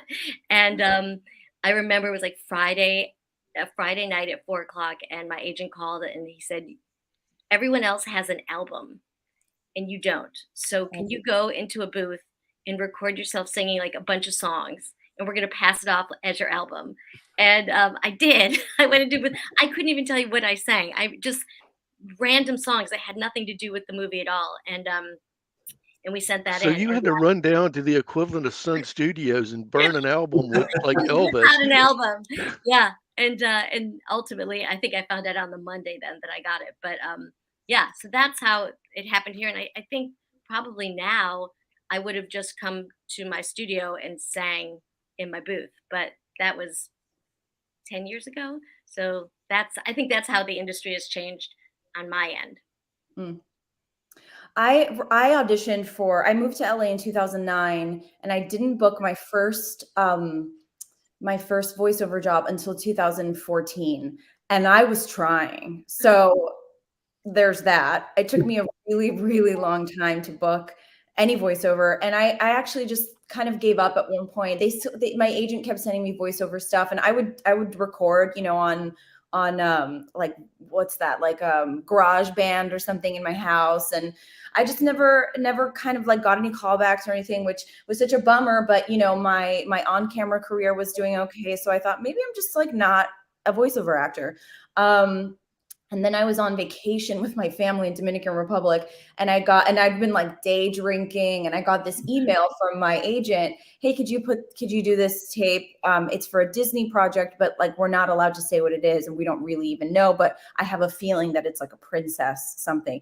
And I was like, okay. And I think it was maybe like that. I was like kind of drunk, and I just put it on tape, and they were like, I was like real loose, I guess. And so I went in and I started the process of auditioning for what later became Elena of Avalor, but it was all very secretive. I didn't know what it was for. And it wasn't until the press release came out that I knew that it was going to be like a spin-off of an existing property that they had called Sophia the First. And it's funny because I have an uncle who's an Imagineer at Disney. He's like an engineer that works at Disney in Orlando. His name is Michael Carrero. And so he got this like press release, and he was like, Carrero, like all of his friends were like, do you know this person? We have the same last name. And that's sort of like how we all found out. And then from that, it's like what you were saying about the network. From that, then I had an opportunity to audition for She-Ra. Maybe like 2 years after that. But yeah, I mean, it's still, we all need a sword. Yeah, I know. I actually have I'll bring it over. I have like this old school, it's not the new She-Ra, but it's like the older She-Ra model, and it's like really amazing. But for me, it was just really, really tough to get in the door. Because unlike Brian and Chris and Jen and probably Ella, be like, this is my voice. I can do a few other things, but I am by no means an impressionist. I have some characters, but really this is it. So I think that's maybe like how it's changed is now they're hiring people who maybe fit the role. They wanted a Latina for Elena of Avalor. And I remember we had these great, just amazing guest actors on Elena and She-Ra. And there were actors that could do 10 characters, and they're like, they've been like in the business forever, and that's what they're known for. So I think that is a shift, where they want to, if it's like a 6-year-old girl that is like, Latina, they want to cast a 6-year-old girl that is Latina, not just somebody who can do that. So that's a shift I've seen. But listen, those 2 shows were amazing. And I thought, I just kept on with my on-camera career, and that's been keeping me busy. But I still it's not the same as far as on camera. Like, you do an on camera thing, some people like it. Maybe you start getting a few offers. I still get auditions. I still don't get them. I still don't get those jobs. So it doesn't really, it's a very different side of the business, and it's tough. It's really tough. Quick question. Is there an audio lag on me? Because I'm noticing a video lag. Just wanted to double check. No. Okay, great. Since along with this whole discussion, when I was course, one of the things I did was hit the IMDb, and I'm scrolling down looking for interesting factoids, and it never fails to make an impression on me when I start looking at someone's IMDb career, and it's so many of them are one-hit appearances on a TV show, or there is a constant hustle. I know that when you land that series job, you're like, oh yes, it's a steady gig, but you guys are out there. Like you just said, you guys are out there auditioning on a regular basis. Oh yeah. So anyway, it just never fail. You think, oh gosh, it must be nice to be doing this, and it's like, no, they're working, they're hustling every day. They're doing that sales job. It's always funny when someone says, oh, like even if you do a show, they're like, oh, you're in a Broadway show, you work 3 hours a night. And you're like, no, I'm also auditioning all day. I'm taking class. I'm still learning. It's so funny to me.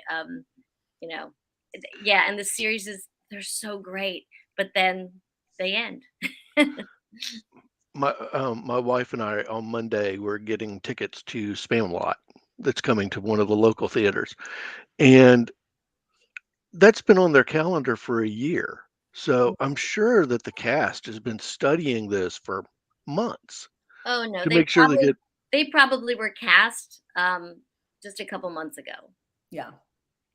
Yeah. But just you've got to learn all the lines, you've got to get your pacings, you've got to find your chemistry with the people you're working with. Yeah. That usually starts 3 weeks before. It's wild. Yeah. I mean, you don't get that much rehearsal. And then, people are like, how did you memorize all those lines? I'm like, by the skin of my fucking teeth. I don't know. Like 3.5 hour play. Like we had 4 weeks of rehearsal. That's all we got. And I wasn't cast, like we had in that show, we had Zachary Quinto, Callista Flockhart, who were our George and Martha, and they'd known they were going to do it, so they had a few more weeks to prepare. But there were two of us, we didn't have that much time. Yeah, and then even on the voiceover side of things, there's a few things that I've been cast for, where I walked in the door and I don't even know like what character I got cast as. They're like, "Oh, here's the name of your character. Can you tell me anything about them?" No. What lines did they say? We're not telling you. So I walk in, I'm like, I have no idea what I'm going to do for this character, but you cast me for a reason. So, okay. So you kind of have to come up with stuff on the fly. Even with some of the bigger stuff, like when I was on Hotel Transylvania, I didn't get a script sent to me. It was every time you go in the booth, there it is right in front of you. So everybody's like, oh, why do you guys read your lines? Why don't you memorize them? Like, because we don't get them, because they're normally doing last minute revisions until like an hour before you get in there. So every once in a while I got lucky and they'd send me like an animatic just for one of the scenes that was a little trickier, but usually it's, you don't know what you're going to say till you look at that script and you've got to come up with what they need to say immediately. And you had mentioned Winx Club beforehand, and Winx Club was all in Italian, and so we would go into the booth with our English lines, trying to lip dub and lip match Italian, and that was the hardest job I ever had. I would just sit and sweat and just like glare at the screen and be like, I'm so mad, and try to like fit it into this Italian girl with no clothes on, So like that's also hard, that people don't know. That's another aspect of voiceovers that it's a whole different talent. I don't think I ever knew that was originally Italian. All I knew is I had a little girl who wanted every Winx doll there was. Yeah, and when they made it into English, the girls, the young girls and the witches were very scantily clad, so they had to draw more clothes on all of them for America. They're like, you prudish Americans, here, have a top. Too much cleavage. Yeah. I'm really curious, Lauren, like, do you have to audition for audiobooks? Like, how does that process work? Oh, I think you're muted. Yeah. Sorry. Oh, I was wondering why people, I was like, oh, okay. Yeah, sorry. So yeah, it's a lot of auditioning. I mostly do indie audiobooks through like ACX and Findaway. I, as a marginalized person of several different strains, I really love doing own voices stuff, and you tend to find a lot of that in any really indie field because there's such a lower kind of barrier to entry. But yeah, so many auditions. You get a little sample of, like maybe 3 pages, maybe 1 or 2 scenes. You go through that. You do, I'm one of the people who tries. I don't do, I think, really character voices, but it's like, okay, this one medium pitch reminds me of whatever thing I'm currently watching. So I'll just try and do sort of that sort of feel. And most of the time you get no answers. It's kind of like all of the voiceover stuff that I audition for, it's so rare for you to actually get any answer with some sort of feedback. It's just, Yeah. this is airing now, and I never got a call back. I forgot about that. 100%. Yeah. And yeah. And I like to keep all my money. So I do my own, I taught myself my own editing. My podcast producer of the last, I don't know, since 2014 maybe, taught me everything I know about editing. Thank you, SP. And do all that, do the editing, send it in, get into the next one. Yeah, I love doing the stuff where it's okay, this is all written down, because I was trying to say earlier, except I was muted. It's like magic, y'all, memorizing stuff. I have the memory of a goldfish. I can't memorize. I can memorize, any line from Star Wars. It's like I can play the whole movie in my head. But you ask me to remember like a 30-second ad read, and I'm like, I can't do that. My brain does not have the space for that. So I love cold reading. That's one of the things I love going into. The few sessions that I've done have all been, okay, here's your lines. We're going to try and tweak them on the spot so you can match the mouth flaps. I get so, there's a podcast I love that they talk about bad movies. And every time they talk about this one particular anime series made by a cult, they are always saying, it's like, okay, the lines they're saying are good, the captions are good, but they don't mix up. And I'm like, there's a whole reason for this. Please just listen to me.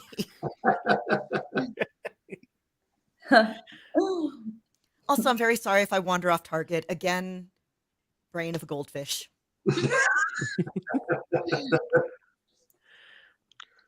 We just had a comment come in. Jen, can you talk about the Tiana show? No, no, I'm sorry. So yeah, the Tiana show is a new show that's coming next year, hopefully. And don't really know a lot about it. I know that all the characters will be on it. To what degree, I'm still not sure, but very excited. I think the year Princess and the Frog came out was the same year as Up. And I think a lot of the hype was lost, and I really do believe like Princess of Frog is a beautiful film, and it was the last hand-drawn film of Disney, at least at that point. And a lot of the animators were like the classic animators who did all of the movies we all grew up on. So I'm glad it's getting some kind of reboot. Hopefully the new rides at Disney World and Disneyland will also do that. I'm still very close to Michael Leon Woolley, was the alligator. The sad part about filming that kind of thing, unlike cartoon TV shows, is that we never got to do anything together. So we met at events and things, but that whole movie, was one person by themselves in a booth on various coasts. So I'm excited for the people being brought together again, and that Tiana's voice will be heard again. So that's all I can say. Oh, no, Jen, you just brought up something. I mean, when you're doing voiceover, a lot of times it's just you in an empty booth. It's you, and so it's not like, I mean, everyone knows that Mark Hamill just came out with a article the other day saying he's probably not going to be doing the Joker anymore because Kevin passed away, and he felt like they were a working pair. Um, are there groups of people, I mean, in voice acting that you've paired up with that you're like, I can't wait to do another project with this person? I don't know about, I mean, I know Disney, my work with Disney was always by myself. So when I booked She-Ra, I was expecting the same, but I don't know if it's a DreamWorks thing or a Netflix thing, or maybe just our showrunner, Nate Stevenson, wanted us to all be together in the booth as much as possible. So that was really fun because that had not been my experience on Elena of Avalor. It was a great experience nonetheless, but it was just, they sort of have to be okay with a little overlap. You have to be okay with it feeling a little less crisp, which I think really worked for She-Ra. I don't know if it would have worked for Elena, but that was like, I realized while we were doing it that it was not common, and it was a real gift to be able to record together and look into somebody's eyes while you're saying a line to them, and hearing how their performance sort of influences your performance. Versus having one person's performance locked in and you just, you know what I mean? So it was great. And I haven't had an experience like that since, but I think it's really worthwhile if people are willing to sort of work around other people's schedules and make it happen. But it does require a lot of like bending over backwards for a lot of people that maybe have like series jobs and things like that. But I think it's worthwhile. Yeah, I got to be in the room. We did a Nickelodeon cartoon called Robot and Monster. And it was a comedy, and it really helped having everybody together. I find voiceovers a little bit like TV in that when you're alone in the booth, you have a lot of leeway, and you get to do lines a lot of different ways. But unlike a play, you're not reacting off someone. Yeah. You do a line 3 different ways, and you don't know what the editing is. You don't know which one they pick. You don't know, So to me, it feels a little like TV in that respect, is that you're creative, but it's really not your choice how your character ends up. But on Robot and Monster, we were all together, and someone would do something funny a little way, and then it would change what you did. And it felt very much like a organic play. And yeah, I really love doing it that way. But I guess, it's like, it's easier when someone's drawing a cartoon to have options. Yeah. So I get it. Any comment, Brian? Oh, we got another one here. Ruby Elliott. I haven't talked to Ruby in a while. For Aimee, what was it like to play D&D on Critical Role for the first time with tons of people watching? I was sweating. I guess emphasis on tons. Yes, it was very very nerve-wracking for the people who don't know what Critical Role is. There's a bunch of voice actors actually. Matt Mercer, oh my God, Marisha. It's amazing. They have Ashley Johnson, like all the names I'm putting in now. But they started a Dungeons and Dragons game in their living room, and then they started streaming it, and then it became this enormous thing where they have hundreds of thousands of people who watch every week. And but it kind of keeps them in LA and not able to do other things. Oh, what is that? Oh, I'm sorry. It was Free Comic Book Day a couple years ago. Yeah, that's yeah. So they have these, incredible. They had their first incredible campaign. They had a second campaign, which was also incredible. And I think they were all just like, "Hey, we'd love to go on vacation. Can we expand the brand? Can we hire some more people to run some games?" And so that's how I sort of got involved in Critical Role. They did like a short form campaign that lasted like, I think it was 6 or 8 episodes, and it was sort of an offshoot of the Critical Role world called Exandria Unlimited. But I had to learn. It was like learning a new language, and I'm still learning. Dungeons and Dragons is like very complex and you have to know a lot of rules. You know, if you're playing at home, like you don't really have to know, but when people are watching, you want to also put on a show. There's that added pressure of like, you don't want to stop and be like, I'm sorry, what does it mean when I say that I want to do this spell and do I get a bonus action? It's just boring to watch that. So yeah, I picked a character that had lots of charisma and absolutely like zero in-game good mechanisms, because I just knew that like I would not be able to deliver in that way. But it's been one of the best experiences of my life. I love the Dungeons and Dragons community, and there's so many voiceover, sort of like the Venn diagram of like people who love cartoons and people who play Dungeons and Dragons. It's almost like a circle. You know what I mean? Like there's a lot of crossover there. So I've just found it to be a really wonderful, welcoming community. And that has been my experience in the voiceover world as well. And it's just been amazing. And every time they ask me to come back, I will do it. I'll do craft services for them. Like I'll clean their toilet. Like I don't care. I just love the community so much. Can I thank you for making Byron Fantasy Laredo? I actually lived my teenage years in Laredo. Whoa. And yeah, through the early 2000s. Oh my God, that's amazing. Yep. So you never hear Laredo mentioned anywhere. So it's just like the second I heard that, excuse me? Yeah. Well, you know, Matt Mercer created this entire world, and there, you know, there's like maps and shit and books. I mean, it just all came from his mind. And I asked him, I was like, look, I want my character to be, I knew a few girls from Laredo, they're my friends, and they're just the best because it's a border town and they're like American, but also they have this rich culture. It's almost like what Staten Island is. It's like very close to everything else, but it's still its own sort of ecosystem. And it's really hard to explain. It's like its own little like country. In fact, there's a museum there for the former what it was like Republic of the Rio Grande. I haven't been back to Laredo in like years. So I asked Matt Mercer, I was like, where can she be from? I want her to be like very strange and like, but very fabulous and sort of doe-eyed and very sheltered.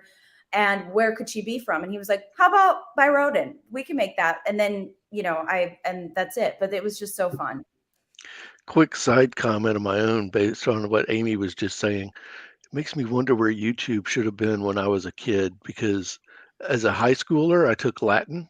So when I did D&D and I had a wizard, I made the spells. Wow. Like, Circum ignis ad me hostium is ball of fire to my enemy. Wow. That's amazing. Whoa. I love it. I could have been an early YouTuber, Brian. You could have. Although it would have been probably on AOL at the time. Oh, memories. Oh man. Chris, I think we have an option for another local convention. That sounds like a good idea. Yeah, very possible, man. I mean, that's always, people are always interested in YouTube stuff, man, big time. So I meant to ask this a little bit earlier, and this kind of goes along with some of the things we've been talking about just in the general industry, but we're coming off of the pandemic, things are coming back to life and all that.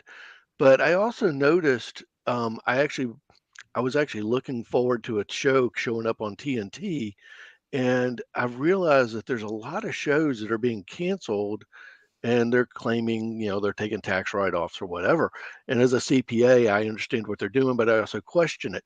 But what do you guys see going on in the industry? Are jobs picking up, or is it kind of still tight?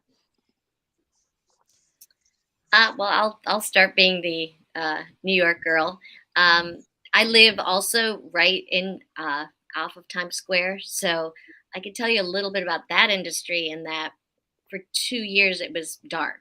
We didn't have a single thing in New York City, and I think they say that the revenue from Broadway shows is actually more than all of the sports teams in New York combined. Wow. And it's not just the shows, but it's also the restaurants and the parking garages and all that. And it was dead. It was the saddest. It's the whole New York City. The life was gone. And even though we came back and started doing shows about a year ago, it's just now coming back because the audiences have to come to New York, and they're just still not doing it. So a lot of shows, in fact, I think we had 4 close on Sunday. It's just still not there, that part of it. But television, I feel like my friends, everybody's on a TV show now because we have Netflix and Hulu and Stars. And like, it just feels like I don't even know the shows half the time. They're like, oh yeah, I just did, an arc on this show. And you're like, what is that on? And then they name some platform you never even heard of. So I think that's been going well.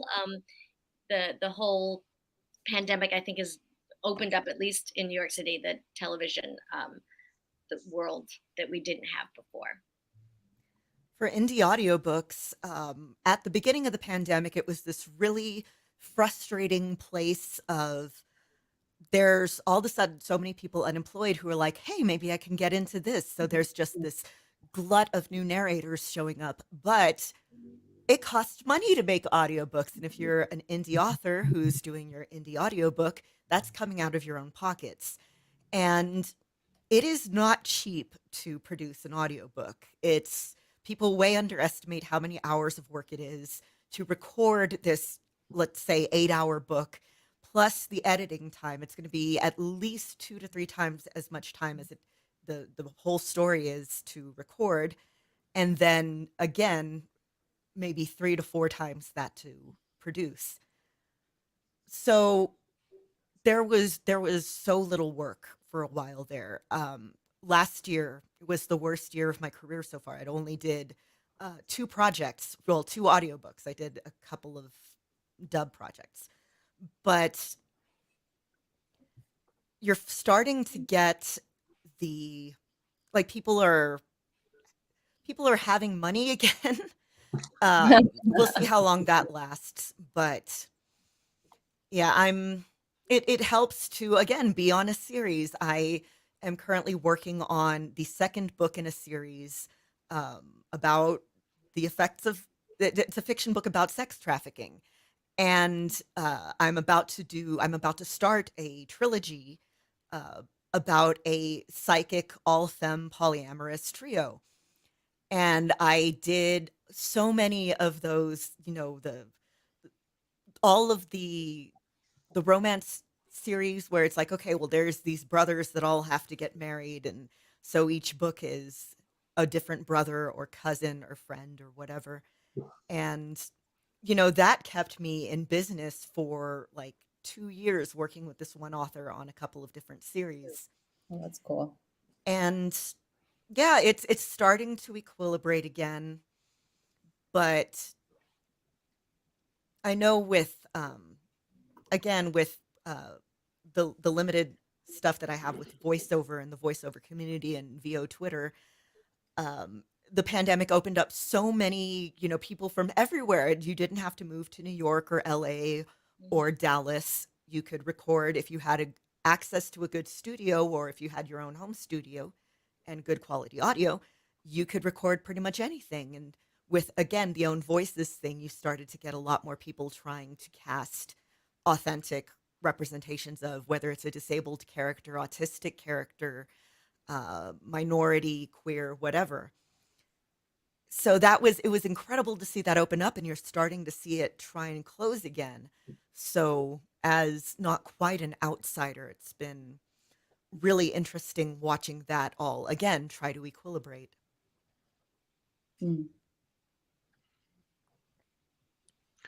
Oh, Kristen is popping in, and it says, Brian, have you ever considered singing a pop song as a Disney character? I've done plenty of videos doing that as multiple Disney characters in the same song. But I don't know if I do one where it's like just Goofy singing the whole thing from like beginning to end or something. But I've got a ton where I sing pop songs as other characters. Like I did a Bohemian Rhapsody with like 30 different characters, I think I did. So that was an interesting one. Everybody from Timon and Pumbaa to SpongeBob to Scooby-Doo and Winnie the Pooh, and there's a bunch of guys in there. I'm sorry, but now I really need to hear Goofy singing WAP.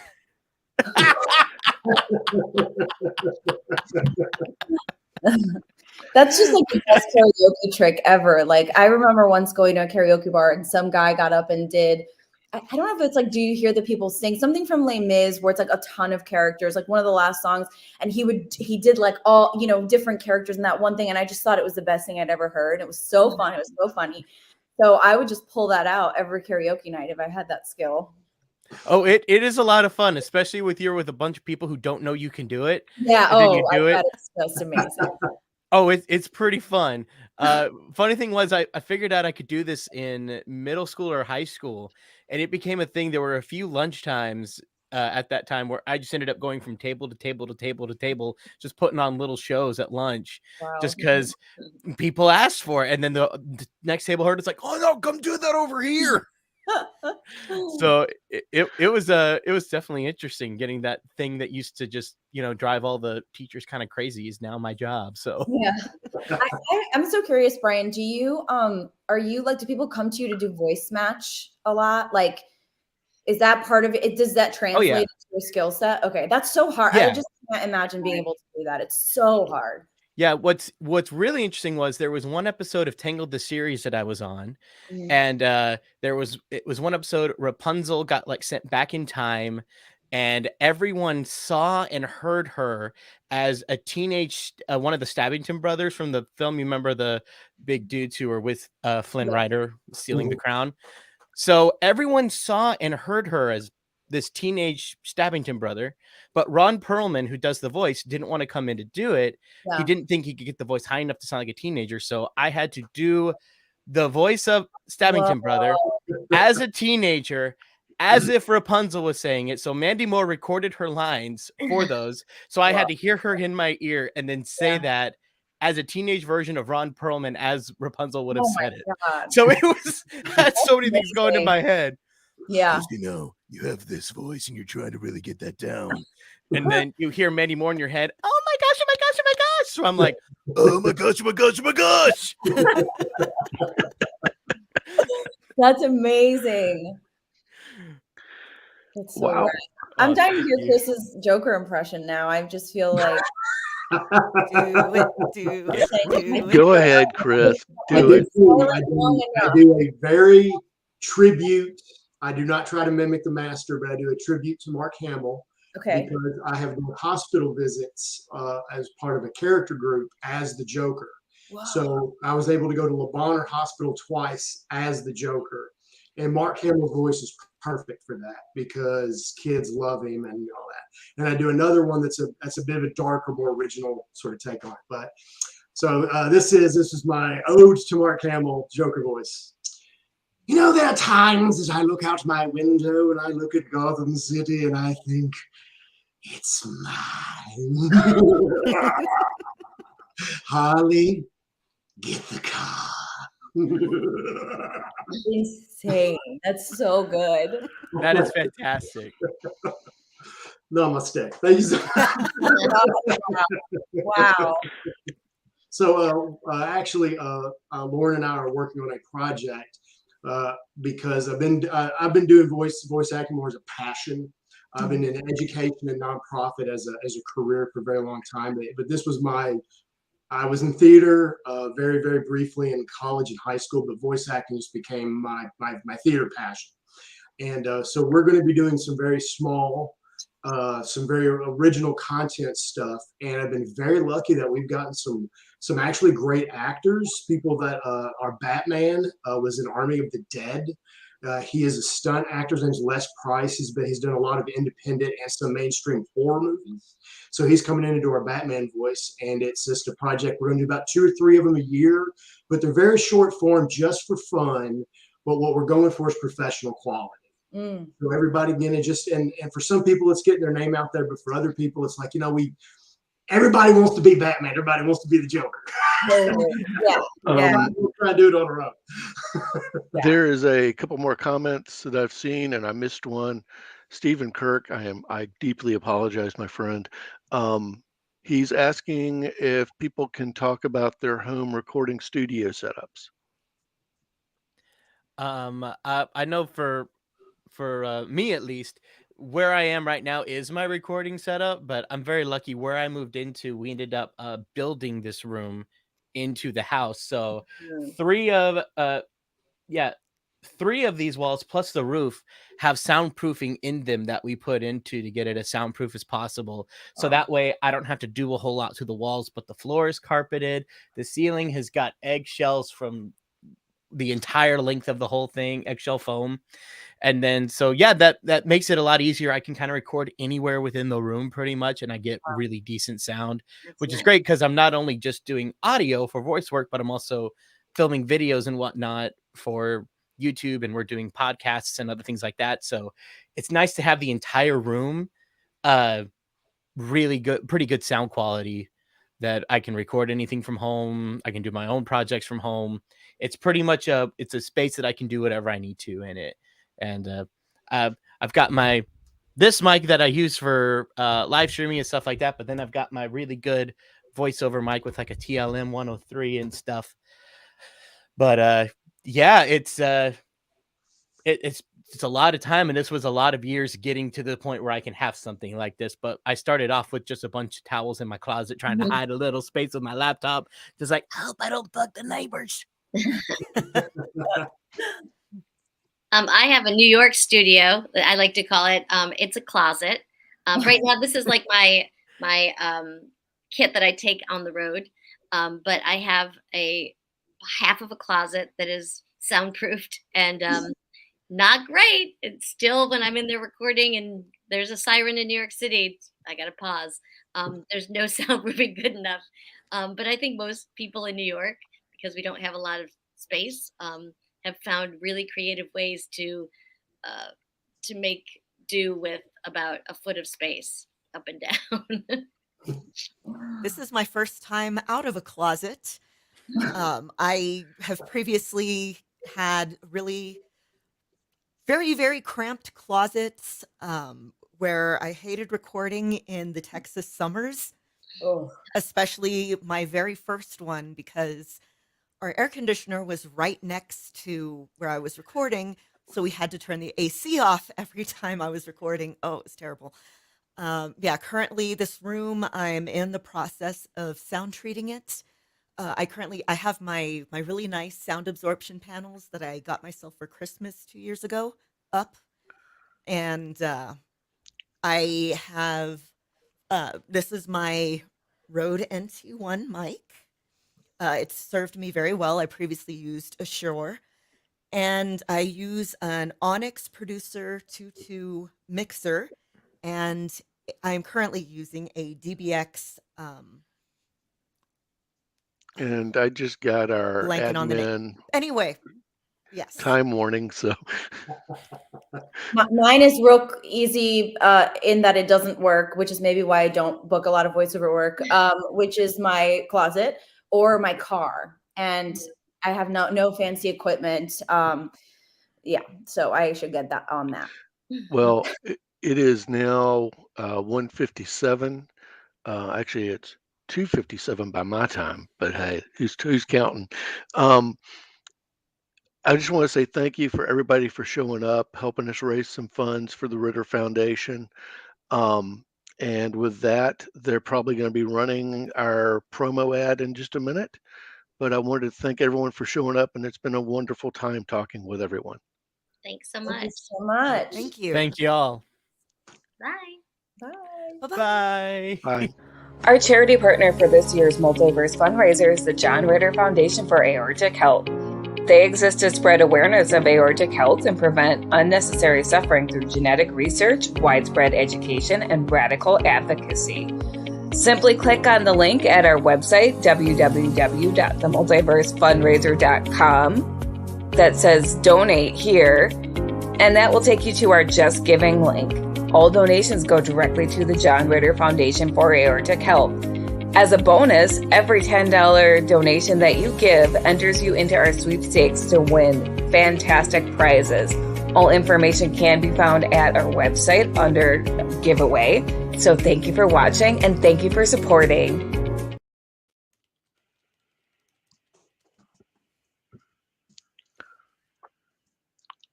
Oh, I guess we're We lost our. Hey. Hang on. Let's Yep, put we our lost. celebrity.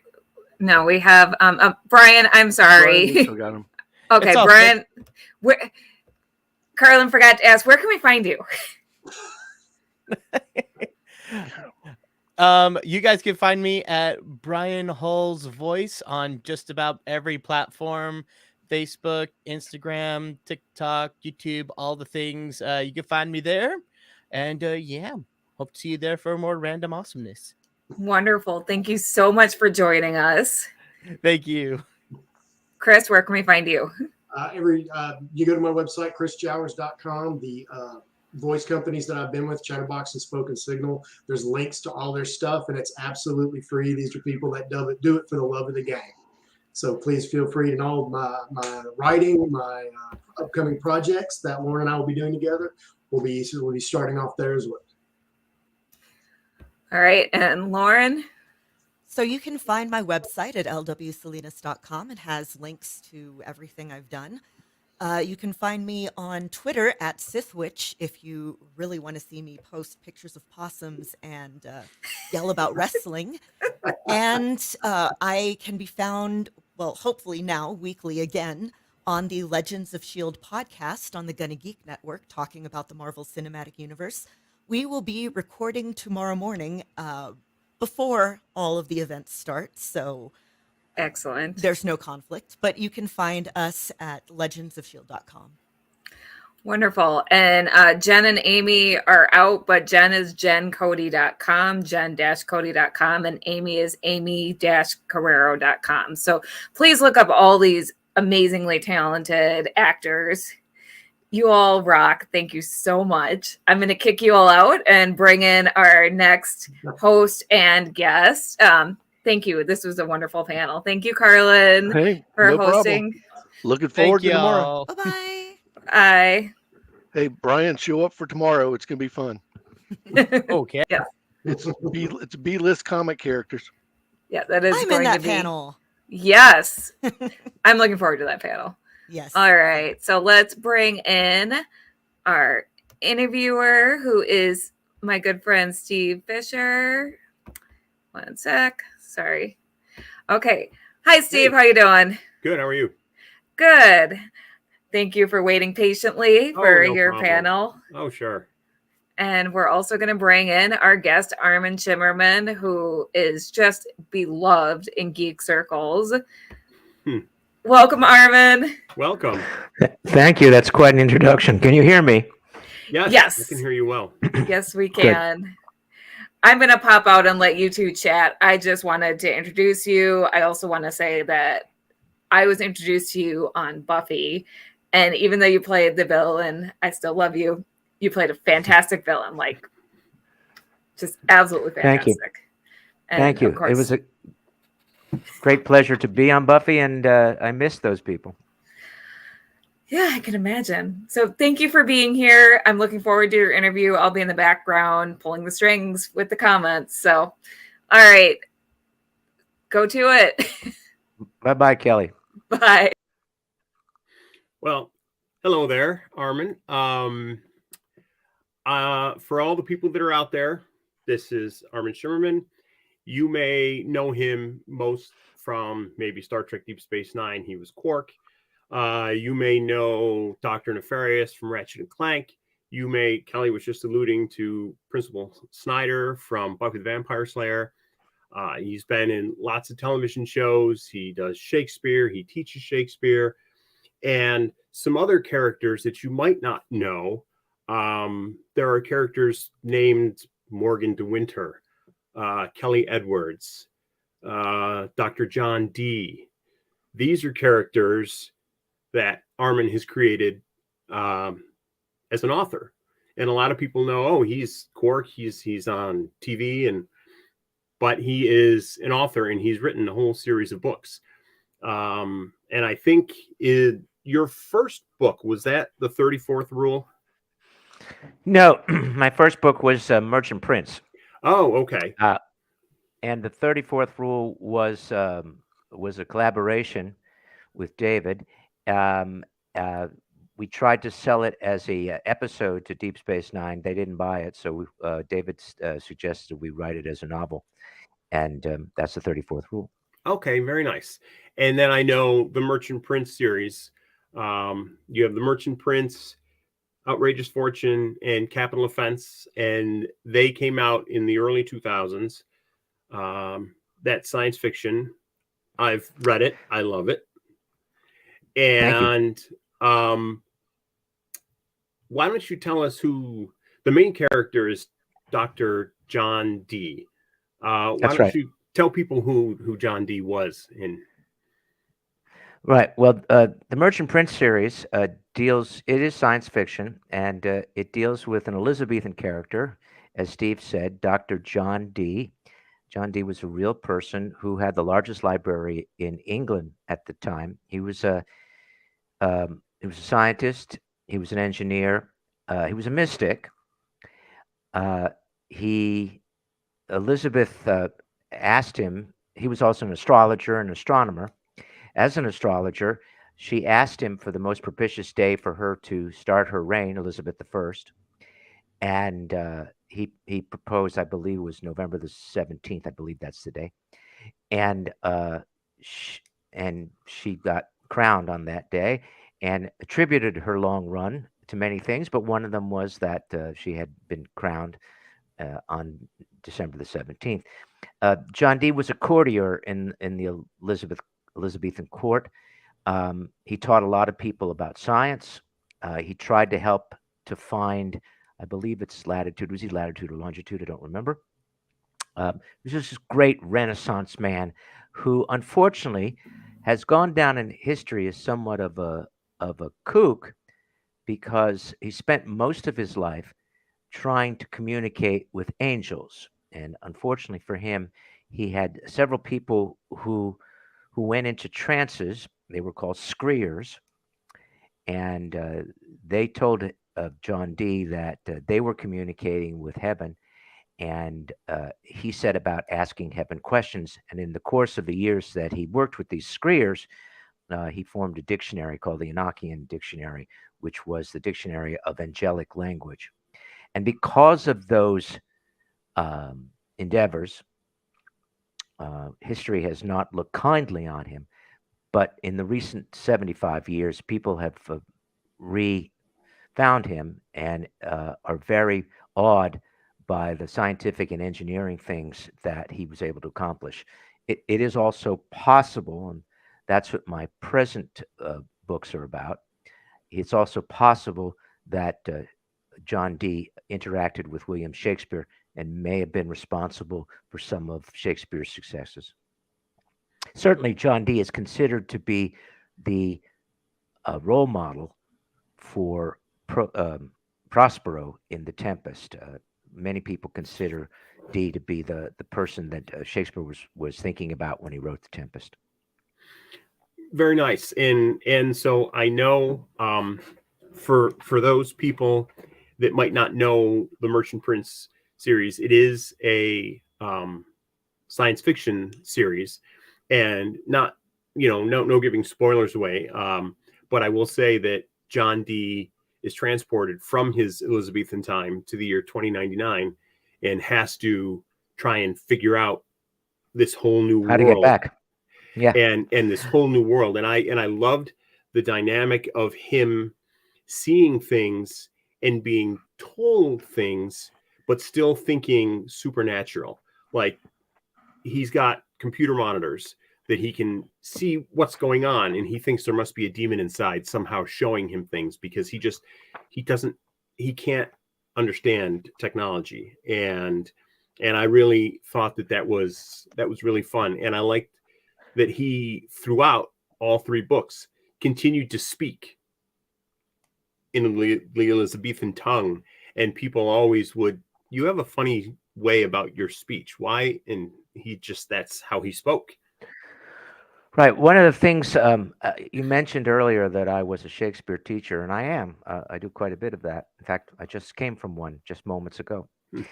And one of the things I instill upon the people who come to my lectures is that one of the difficulties with understanding Shakespeare is not thinking like an Elizabethan. Is the world has changed in 400 years, and there are a lot of things that we consider to be everyday situations that they would think of as supernatural.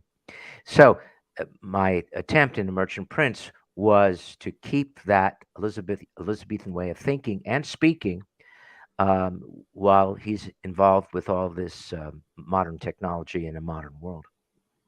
Not so modern. It's in the future world. Yes, yes. It was great. And I know that you have 3 new books, or three current books, with Dr. D taking place back in the Elizabethan times, the Illyria series, Betrayal of Angels, Sea of Troubles, and Imbalance of Power. That's right. I backed those on Kickstarter, so I am looking forward to getting them, because I have not yet read them, but I am very much looking forward when they come in to read them.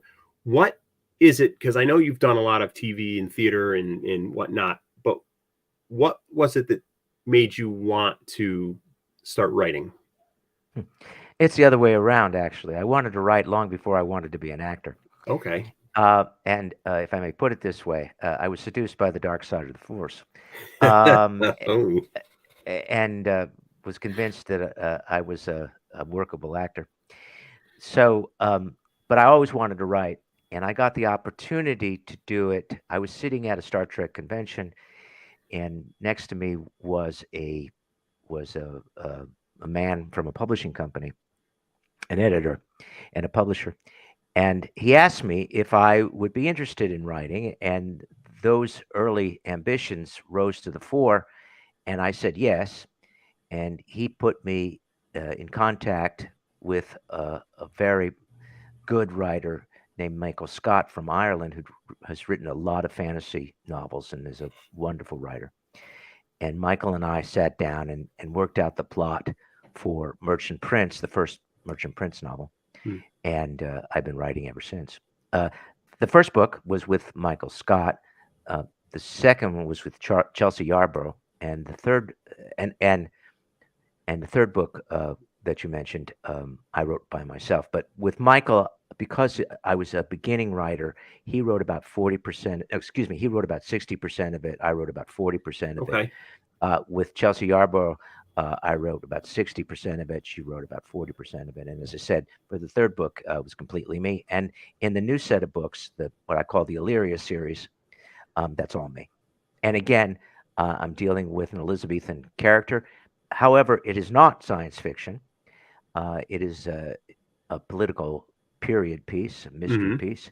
And again, I try to emulate the speaking style of the people of that time, trying to make it not so difficult, but sure, certainly to give a flavor of that, and to get people to, in a sense, take a time machine back 400 years into Europe and England of 1583.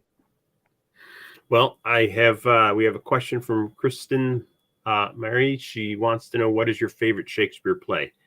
I know you don't like to play favorites. When in interviews you say, well, don't give me a favorite, but I mean, what do you like? It's true, I don't like to have favorites. So usually my answer, if I'm pressed to the wall, is whatever play I'm doing at the time. So if I'm doing Hamlet at the time, then Hamlet is my favorite. If I'm doing Timon of Athens is my favorite. If I'm directing Twelfth Night, then Twelfth Night. If I'm writing about Twelfth Night, which is what the Illyria series is about, then Twelfth Night is my favorite. So since I'm talking to you about the Illyria series, I suppose the answer is Twelfth Night is my favorite at this moment. Okay, that's good. Molly Daniels says she needs book 2. Do you have any plans to come back to Indianapolis for a Comic-Con in May? Actually, I was in Indianapolis just last year doing a book festival for my second book, A Sea of Troubles. So I was just there.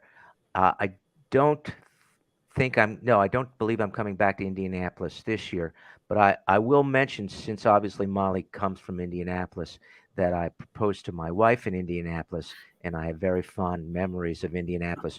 I was working at Indiana Rep, which is right there in downtown Indianapolis. Oh, very nice. So now that you are an author, what is your process like when you decide you're going to write a book? How do you attack it? Well, what usually happens is I have an idea, and I know how it starts and I know how it ends, and the process is how to figure out to go from the beginning to the end. I don't outline things. I don't give myself suggestions about what each chapter is going to be about. I just start to write, and it takes me in all sorts of directions, and then eventually I have enough words to publish. That's wonderful. And so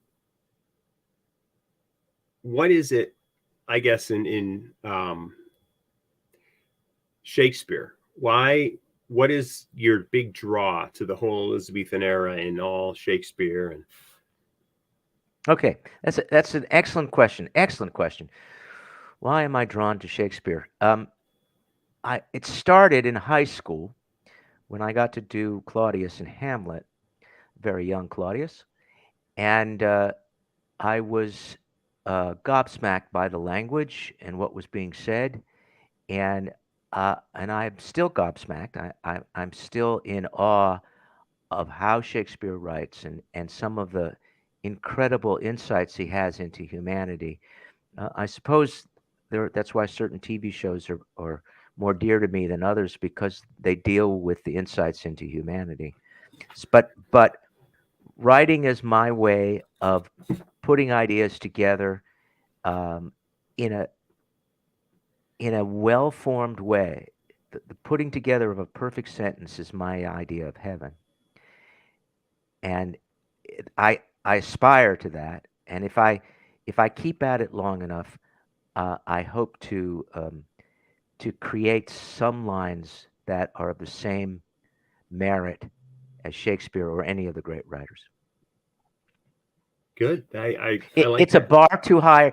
I never aspire to reach the bar, but it is great fun trying to reach that bar. Sure. If I can attain it, lovely, terrific. But it's just the process of trying to get there that intrigues me. And Shakespeare, because I perform so much in Shakespeare, because I've taught Shakespeare, there isn't a day that goes by that I don't have something to do with Shakespeare. As I said earlier today, I was teaching a class which I just got off of, and he just intrigues me. And it's not just Shakespeare; it's the entire period. It's a fascinating period of human history, and I eagerly eat up anything new that I can find. Great. So you did stage, and what got you into working and becoming an actor? I was, again, in high school. This was before Hamlet. I did a play before Hamlet, and there was a moment on stage where I lost myself, where I knew I was playing a character, and there was about 10 or 15 minutes when I came off stage, and I couldn't remember being on stage. It wasn't amnesia or anything like that. I was so involved in the needs and intentions of that character. His name was John Proctor. That it was like a drug. I was like, how do I do that? How do I lose myself in something else? And that became somewhat of an addiction, that I wanted to recreate that phenomena. It doesn't always happen. It rarely happens. But again, striving for that is what kept me going as an actor. And then I must say, I was enormously lucky.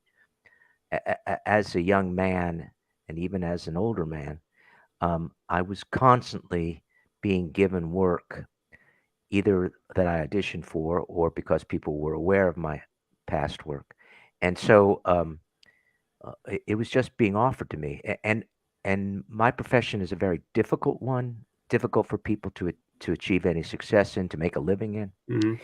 and I just lucked out. When I look back, I don't know how I got here. I only know that the gods and fortune was smiling, and they led me here. That's nice. I mean, Here. I mean, there are so many events that if I had turned left instead of right, or if I turned right instead of left, major things would not have happened. For instance, I'm looking at the Deep Space Nine poster behind you, and thinking of Star Trek. And most people think of me with Star Trek. That would not have happened. It should not have happened. I was working on a show called Beauty and the Beast, and in the panel right before me, they mentioned Ron Perlman. I was doing a show with Ron Perlman called Beauty and the Beast, and I had auditioned for a Star Trek episode, and got it. And then there was a conflict. Beauty and the Beast, which was my bread and butter, needed me on the same day that Star Trek needed me. But I was a Star Trek fan, and my agent insisted that I do Beauty and the Beast because that was my bread and butter. But I was a Star Trek fan and said, no, I want to do the Star Trek. And we had a huge argument. And because I'm the client, I won the argument, and I did the minor episode of Star Trek, which of course led to everything that's behind you. And it shouldn't have happened. I should have taken it really was good advice. I should have taken my agent's advice and done the Beauty and the Beast. I continued on Beauty and the Beast, and later became a series regular on Star Trek. But there are a lot of things like that. That's just fortune. That's just luck. That's just, it wasn't decided. I didn't decide. It just happened that way. And I was in the right place at the right time over and over and over again. We have a question from Phoenix Sisters Cosplay. So if you could invite any 5 of your characters from your books to a dinner party, which 5 would you invite? Well, I would certainly start with John D., who I've spent a lifetime studying. So, certainly. We'll start with John D. Because my present books and my whole life has been studying Shakespeare, I would like Shakespeare to come as well. I'm rather happy with my creation of Orsino in my book, so I'd like for him to come as well. His wife, Diane, I would like for her to come. And just for to keep the party lively, I would like Sir Toby Belch to come as well. Nice. What is Hollis Thompson asks, what is an Elizabethan play written by someone other than Shakespeare that you would be excited to perform in? I would like to do Dr. Faustus, which is a Marlovian play. That would be great fun. There were a lot of great playwrights in Elizabethan times that are overshadowed by Shakespeare. There was Peele and Marlowe and Greene and dozens of others. But I think Faustus would be the play that I would like to do. I may be a little old now for Faustus, but I could play the devil, so that would be okay. We have a question from Katie Malarkey. She says, one of my favorite roles of yours was as Pascal in Beauty and the Beast. Do you have any stories to share from your time on that wonderful show? Well, besides the one I just told you now, I do have a charming one that I remember fondly. I had done a number of episodes on Beauty and the Beast, and thank you, Katie, for your kind words about Pascal. That was my apprenticeship, by the way. I learned to work on TV by doing Beauty and the Beast. But I remember the first season that I was on was over, and there was a wrap party, and I was talking to a number of the actors, and this guy came over and put his arm around me and started talking to me like I was his best friend, and I hadn't the faintest idea who it was. And we chatted for about 5 minutes, and he walked away. And I turned to my wife and I said, I don't know who that was. Who was that? Do you know who that was? And she said, that's Ron Perlman. That's your star. I had never seen Ron out of makeup. And so I didn't know what he looked like in real life. So that kind of wonderful. Also, the man who played father on that show was a man named Roy Dotrice, who was slightly responsible for the creation of Pascal, and working with Roy again, because I had worked with him in Henry V in Stratford. That was quite lovely. But it was a great show. And for those of you who are not familiar with Beauty and the Beast, and perhaps even Katie doesn't know this, but the man who was the showrunner, the man who was the man who came up with the stories and wrote a number of the stories, was a man named George R.R. Martin, who we all know now from Game of Oh Thrones. wow! I did not know that. So those are some of my stories from Beauty and the Beast. So yesterday I went. Oh, sticky. Okay, we have another question from Kristen. Memory James Avery. Yeah. Yes, James Avery. James and I were attached at the hip. His character and mine were constantly bickering, and we had sort of a bromance on the show. And I remember James fondly. He's passed away now. He always called me Dad and called my wife Mom. And James, of course, is a 6'2", I believe, black man. So we would stop traffic when he would yell out Mom and Dad.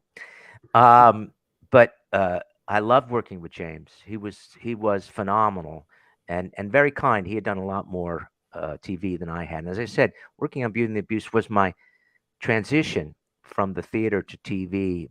And I learned to do less on Beauty and the Beast. And a lot of it was from watching Perlman, but a lot of it also was working with James. And our bickering and our love fest is still very dear to me, and I miss him a lot. Regarding Star Trek, yesterday I went and rewatched the very first Ferengi episode on The Next Generation. And it was very interesting to see the progression of the Ferengi from the very first to the very end. And one of my thoughts was, when you first showed up as a Ferengi in Star Trek, how long did it take to get the makeup on versus your very last scene on Deep Space Nine as Quark? Had they perfected it so that it was a lot less time, or? Although they're both Ferengi makeups, they're both radically different makeups. So the Ferengi makeup for that episode, which was called The Last Outpost, had 7 pieces. And Quark's makeup had 2 pieces. So that made a big difference in the gluing. The original time, I think, for that Ferengi makeup, the character's name was Letek, took about 4 hours. When we sat down the first day of Deep Space Nine to put the makeup on, it took about 3 hours. About a month after that, of the 7 years that Karen and I worked together, Karen was my makeup artist, Karen Westerfield. She got it down to 2 hours, and it never got below 2 hours. It was pretty much always 2 hours. So there's that. I do want to say up front that I hate my performance in that episode that you watched. And my whole agenda as Quark, well, not the whole agenda, but I would say a great deal of my agenda, was to eradicate that performance in that episode, Last Outpost, that you saw. What I did was god-awful, horrible, silly, and unprofessional. And I didn't mean it to be those things, but in hindsight, I am quite aware of it. And Quark was my attempt to take a one-dimensional character that I had created in that episode and transform him into a 3-dimensional character on Deep Space Nine. And I really think that you did that. And Deep Space Nine, I think, had a great ensemble cast that you were placed with. So I think, working together was great. And I enjoyed seeing Quark's story evolve.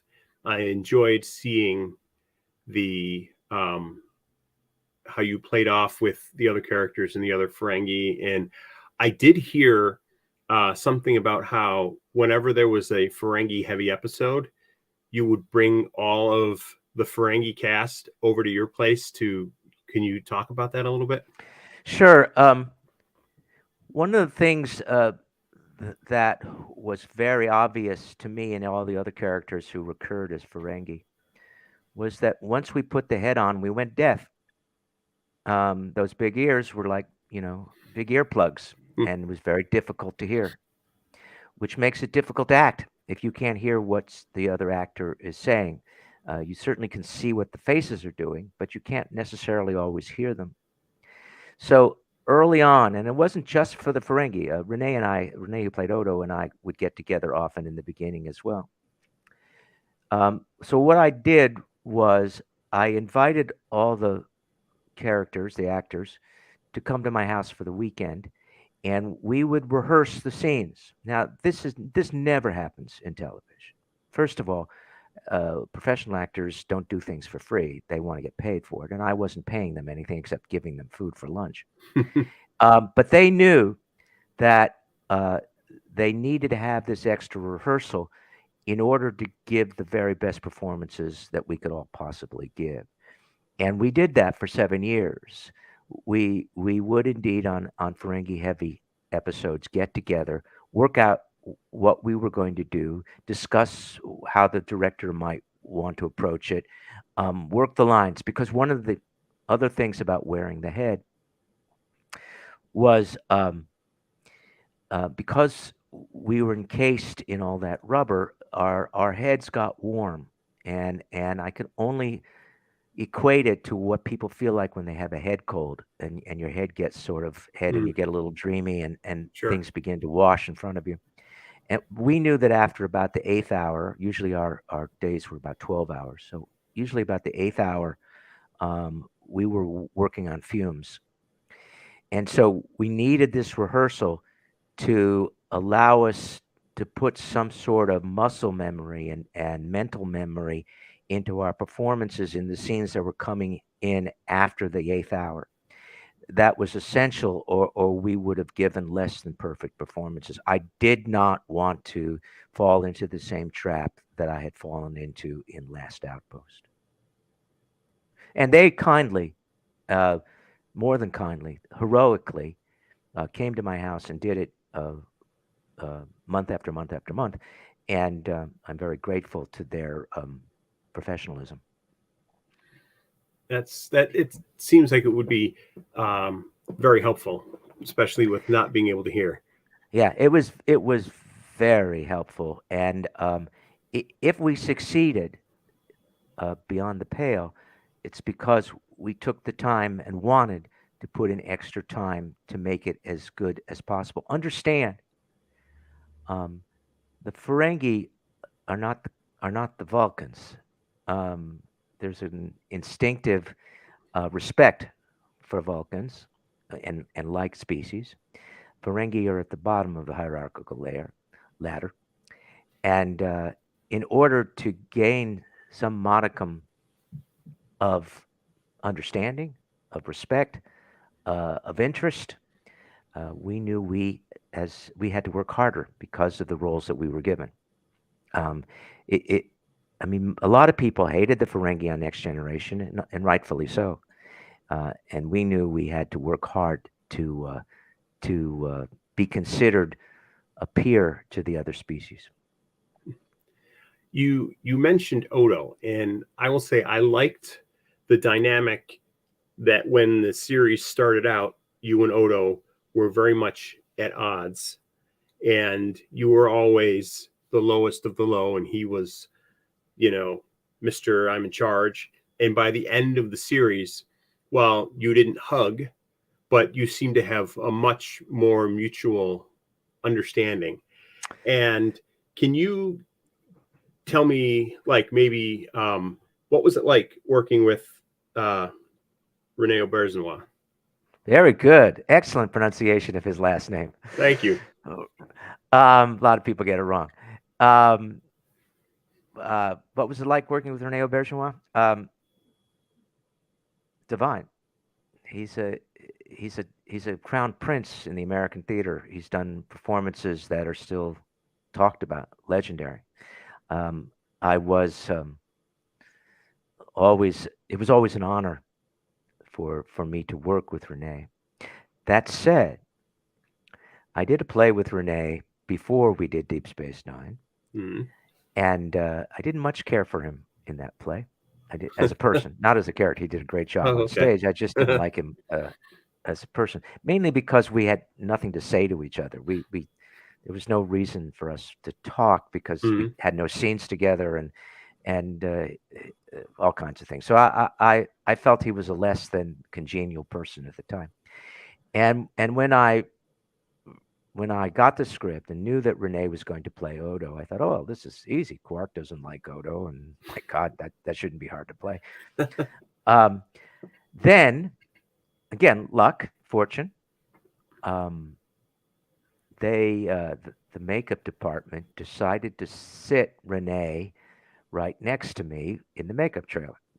Oh. And because we had to sit there for long hours while we were being made up, our friendship grew, blossomed, grew some more, turned into a loving relationship, not a sexual loving one, but a great friendship.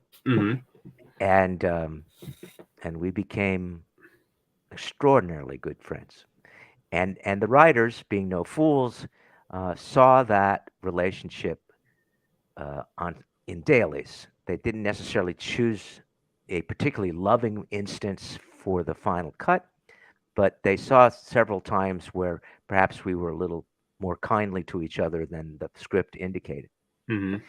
And so they just began to draw upon that and to write the bromance that became our relationship. And they always kept it antithetical, but they always allowed us to bring our friendship somewhat onto screen. And it's something that a lot of Star Trek fans, especially of our show, talk about. And I know both of us, Renee has now passed on as well, but I know both of us esteemed a great deal. Dave Mattingly asks, who was Quark's best friend on DS9? Rom. Rom is his brother, and yes, and again, it's a love-hate relationship. But, oh yes, most certainly. But Rom, if Quark ever had a problem, he went to Rom. He didn't go to Odo. He might, but not often. He certainly didn't go to anybody else, but he would go to Rom. And he may not always get what he wanted from Rom as far as understanding, but yeah, I would say Rom was his best friend. And I'd like to say that seeing you appear on Lower Decks was great fun. And I had seen someone had asked you about wearing the teeth for the show because you said, yes, you had to wear the teeth to get the voice. So did you have a pair of teeth left over from way back, or did they have to remake a pair of teeth for you? Or neither. One of the mysteries to me was after 7 years of working as Quark, in the last 2 months before the show finished shooting, somebody stole the teeth from my trailer. Oh. And they had to make a new set of teeth. And I kept those teeth, those replacement teeth, which were very close to the originals. But one of the things that's about human anatomy is teeth move in your mouth.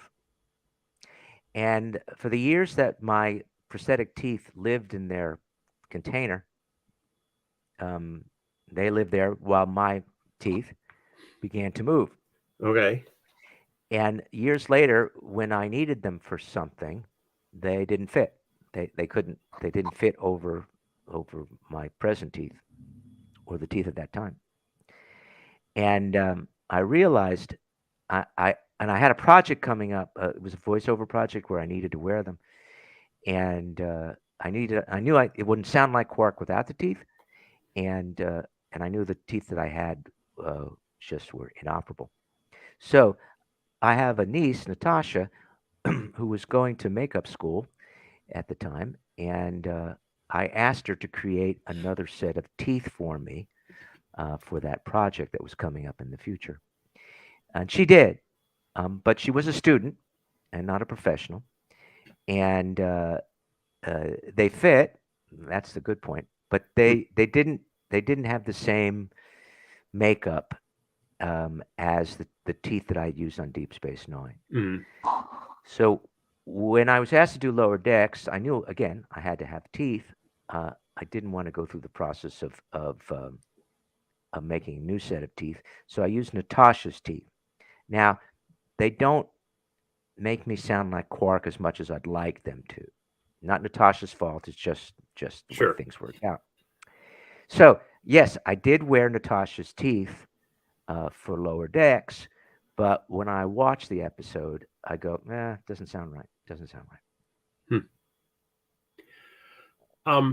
Regarding coworkers on Star Trek, one of the things that I have recently been doing is listening to a podcast from the Shuttle Pod show, and Connor Trenier and Dominic Keating from Enterprise do this podcast. And one of the things they talk about is, having done lots of television, you always say when you're 16 hours with your current cast, when the show's over, you're going to stay friends. We're going to, I'm going to still talk to you. We'll get in touch. And it doesn't happen a lot. But they said with Star Trek, you stay close. There's a bond with the Star Trek family because you see them at cons. You see them all over the world on the Star Trek cruises.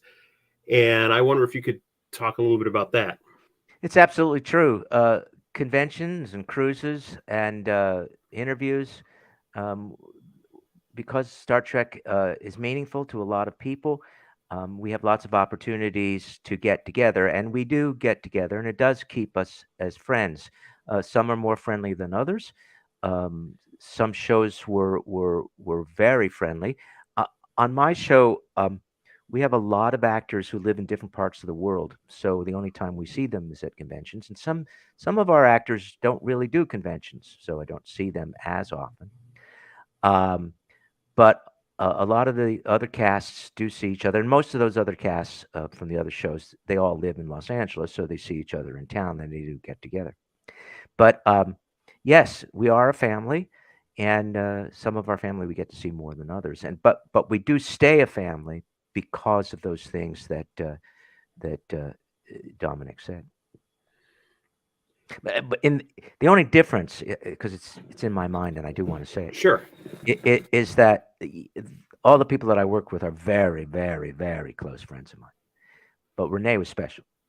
Renee, before Renee passed away, we did a lot of things. It wasn't conventions, and it wasn't just cruises. Sure. We actually vacationed together. We took trips together. We saw each other on a regular basis. We were at each other's house for dinner many, many times. That was an extra special relationship. As much as I love the other people on the show, Renee was my Armin's best friend on the show. That's wonderful. Can you tell us a little bit about what it was like working with Wallace Shawn, the Grand Nagus? Yeah, Wally was phenomenal, absolutely phenomenal. And I have a story to tell against myself about Wally. I loved Wally. He was always brilliant and fun to be around. And his line readings were exquisitely funny. Just it was hard for me not to laugh in the middle of a camera shoot because he was just so incredibly funny and wonderful. However, that said, and here's the story against myself. And I apologize to Wally if he's listening, because I've never told him this. So all my life, I've been an actor in various forums, and I have heard of stories and experienced a couple where the leading actor, for some reason, takes a dislike to a supporting actor and has them fired, has them relegated to the back of the bus, or have their scenes cut to nothing, to shreds. And I've never understood that behavior. I always thought, we're doing this together. We're an ensemble. Each part of the ensemble is important. Each part of the ensemble must be respected. So I never understood this egomaniacal desire to get rid of someone because, for whatever reason. Usually, it's because the supporting member is just too good. It's just too good, and is, in a sense, upstaging, if we can call it that, of the leading actor who's supposed to be the shining light of a production. Okay. So Wally had been on the set several times, and I remember one day everything he did was hysterical. He had the crew and the cast in bent over backwards, bent over forwards, in laughter, and not only is he funny, he's wise. He's enormously wise and knowledgeable and well read, and one is and is Wally. People may not be aware of. Wally is one of America's greatest playwrights. He has written in some enormously important plays. Everything he did that day was perfect. And for about 5 minutes, that green-eyed demon, envy, inhabited my head and my rubber head as well. And I was enormously jealous of him. and something rose up in me and said, where does he get off having all this attention? I'm the leading actor. Where does he get off? And that lasted for about 5 to 7 minutes. And then after that, my good angel whispered in my ear, "What are you doing?" And I went, "Oh my God, this is how this happens. This is how that behavior that I never understood happens." And I stopped it immediately. So that's how good Wally is. Huh. One of the things that I've heard in the Shuttlepod show is a lot of Star Trek actors come from Shakespeare backgrounds or have a lot of Shakespeare experience. And I understand that on some of the cruises, they'll have like a Shakespeare show where some of them will get up and read soliloquies. And what do you think it is about Shakespeare that draws these actors for Star Trek? Well, it isn't that the actors are drawn, it's that they're chosen. And the reason why they're chosen is that they have an expertise with language. That's what classical theater gives an actor, is an expertise with language. So how to use difficult language and make it sound believable. That's what you have to do as a Shakespearean actor. That's what you have to do as a Star Trek actor. We don't speak in iambic pentameter in science fiction, but we do speak in what's called technobabble. We have a lot of words that don't make sense or aren't real, and we have to make them sound like they're real. Thankfully, my character rarely had to ever do that. But because of that facility with language that we get from classical theater, that gives us a little bit of a leg up when we're at the audition process. We make that strange world come to life, and that's the other part. It's not just the language. In Shakespeare, you're dealing with cosmic issues. We're not dealing with kitchen sink issues. And certainly that's what happens in Star Trek as well. You're dealing with cosmic issues. Some actors have no facility to act in those cosmic situations. They are brilliant kitchen sink actors. Every little nuanced thing is clearly seen in their eyes and in their face and in the way they say things. But they have a problem with huge cosmic issues, where Shakespeare makes us familiar easy with those issues, and that's what you have to have when you're approaching a Star Trek role. One of the questions we had in here was from Molly Daniels. She wanted to know, was each episode filmed sequentially or in parts? Always in parts. There is I've never heard of a TV show ever shot sequentially. Perhaps once in a blue moon, a film might be done that way, but because of the economics of TV or film, for that matter, it must be shot sequentially. There's no reason to keep a set or an actor available for an entire week if you're only going to use the actor in 2 scenes. Then it's best to shoot him out in 1 day. Shoot him, do the 2 scenes in 1 day, and shoot him out. Now he may appear or she may appear at the beginning and in the end. So shoot the beginning and the end and get him out. Same thing for a set. Get the set out of the way because we don't We don't need it more than twice or three times, and then get rid of it and move it out. So almost invariably, things are shot in sequence. And what a TV actor or a film actor has to learn, as opposed to a theater actor who does work sequentially, is what is the arc? How do I change in this episode from the beginning to the end? What are the demarcations of what my journey is?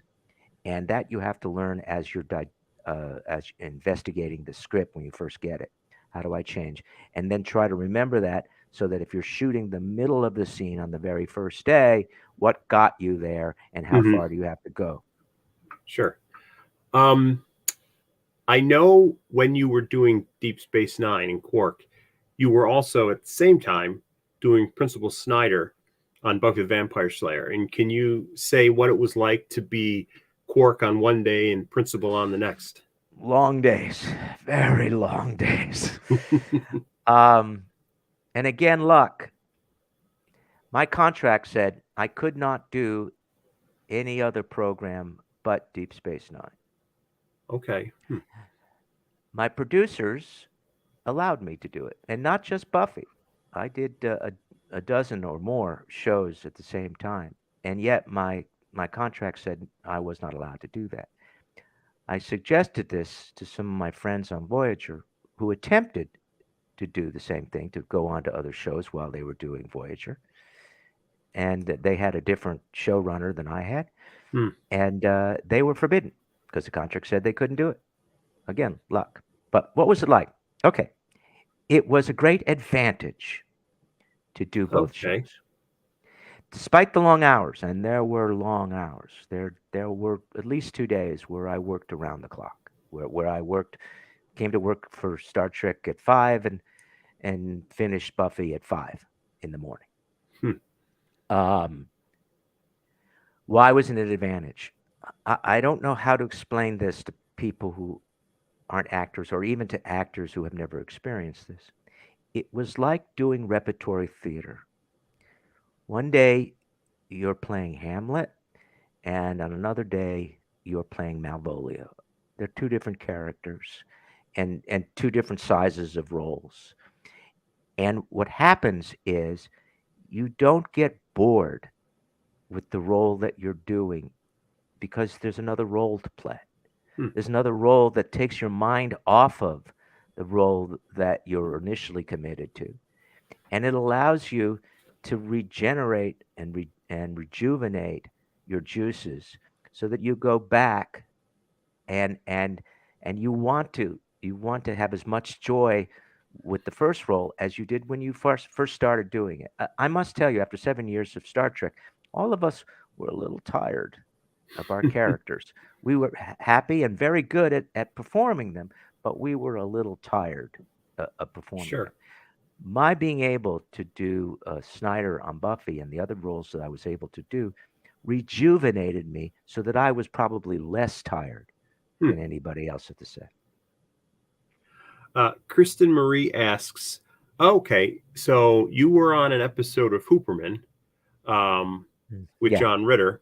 That's right. And I also know that you were in a TV movie that he was in called Tricks of the Trade. Tricks of the Trade. Did you work? I worked with John on Hooperman. No, I worked with John on Hooperman, and I remember him to being a very gracious, giving person. Makes a difference what happens off camera as well as on camera. And one of the things I learned from people like John is that you must be open, kind, convivial, a human being with your guest stars. And that's one of the things that John showed me. He was that way with me.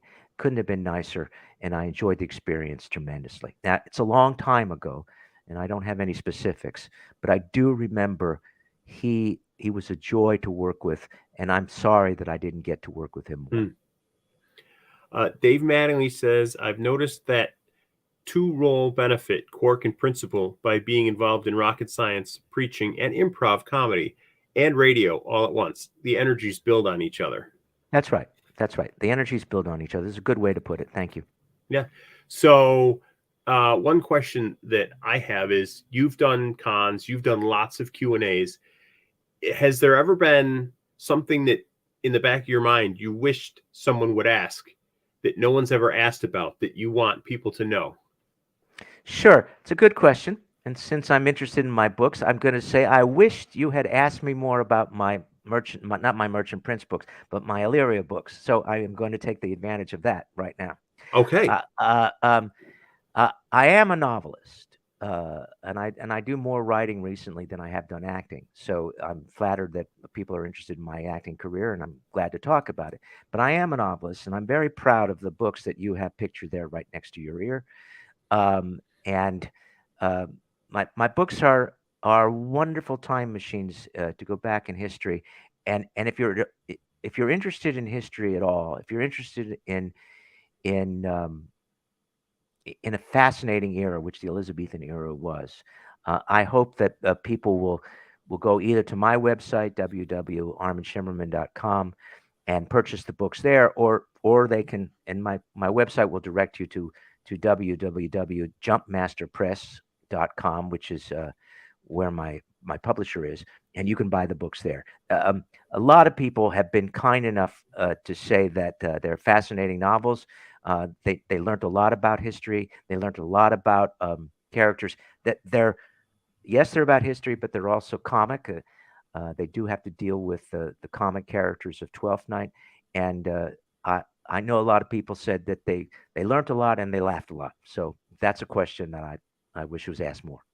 Okay, well, I'm very interested in receiving these books. I can't wait because I really want to read them. And if I may point out, thank you, Steve. If I may point out, two of them, the first two are already out. They've been out for a long time. It's only in Balance of Power. The third book, what's today? Today's the 21st, which comes out in 3 days.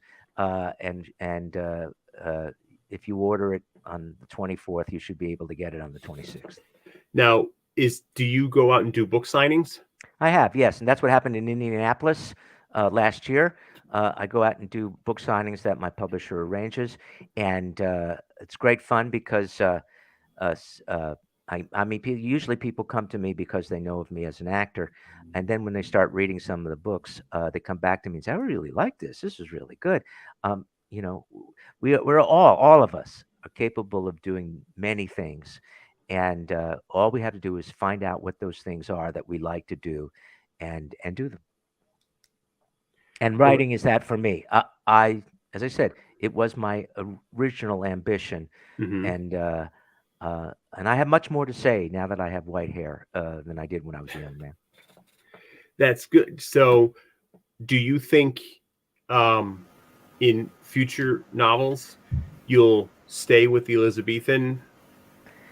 If I write any more, and my publisher is begging me to do that, I think I will stay with the Elizabethan, Steve, because the adage is you should write what you know, and I have studied Shakespeare in Elizabethan times since I was 19. So, and I'm well past 19 now. It's what I know best. So yes.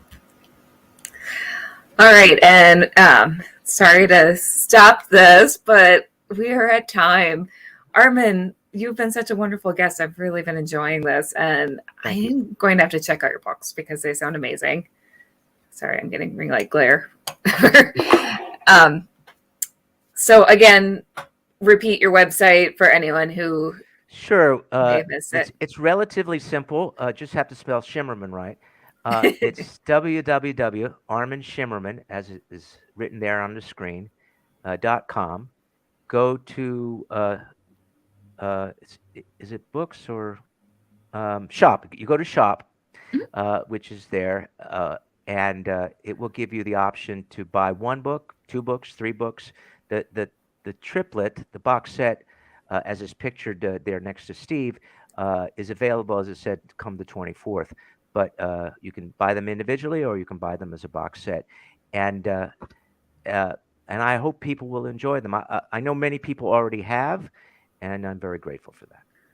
Yeah, they sound amazing. I love John Dee, so I'm so fascinated by him. I am too. I've spent a life studying him. Yeah. So thank you so much for being here, Steve. Thank you so much for hosting thank this. you. Yes, and thank you, Armin. My pleasure, Steve. Thank you for the lovely questions. Oh, you're welcome. And so I'm just going to play our video begging people to give their money to our worthwhile cause. And then I'm going to get into the next panel. So again, thank you, Armin. This was so wonderful. We all love you very much. Oh, thank you. Yes. You're very kind. Thank you for the opportunity. Oh, you're and welcome. good luck with the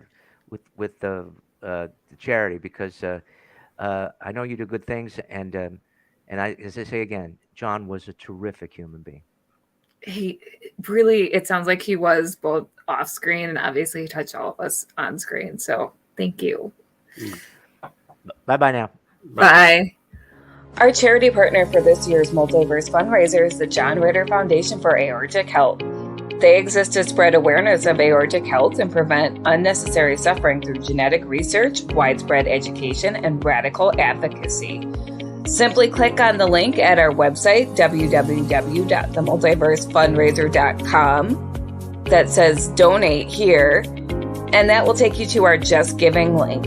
All donations go directly to the John Ritter Foundation for Aortic Health.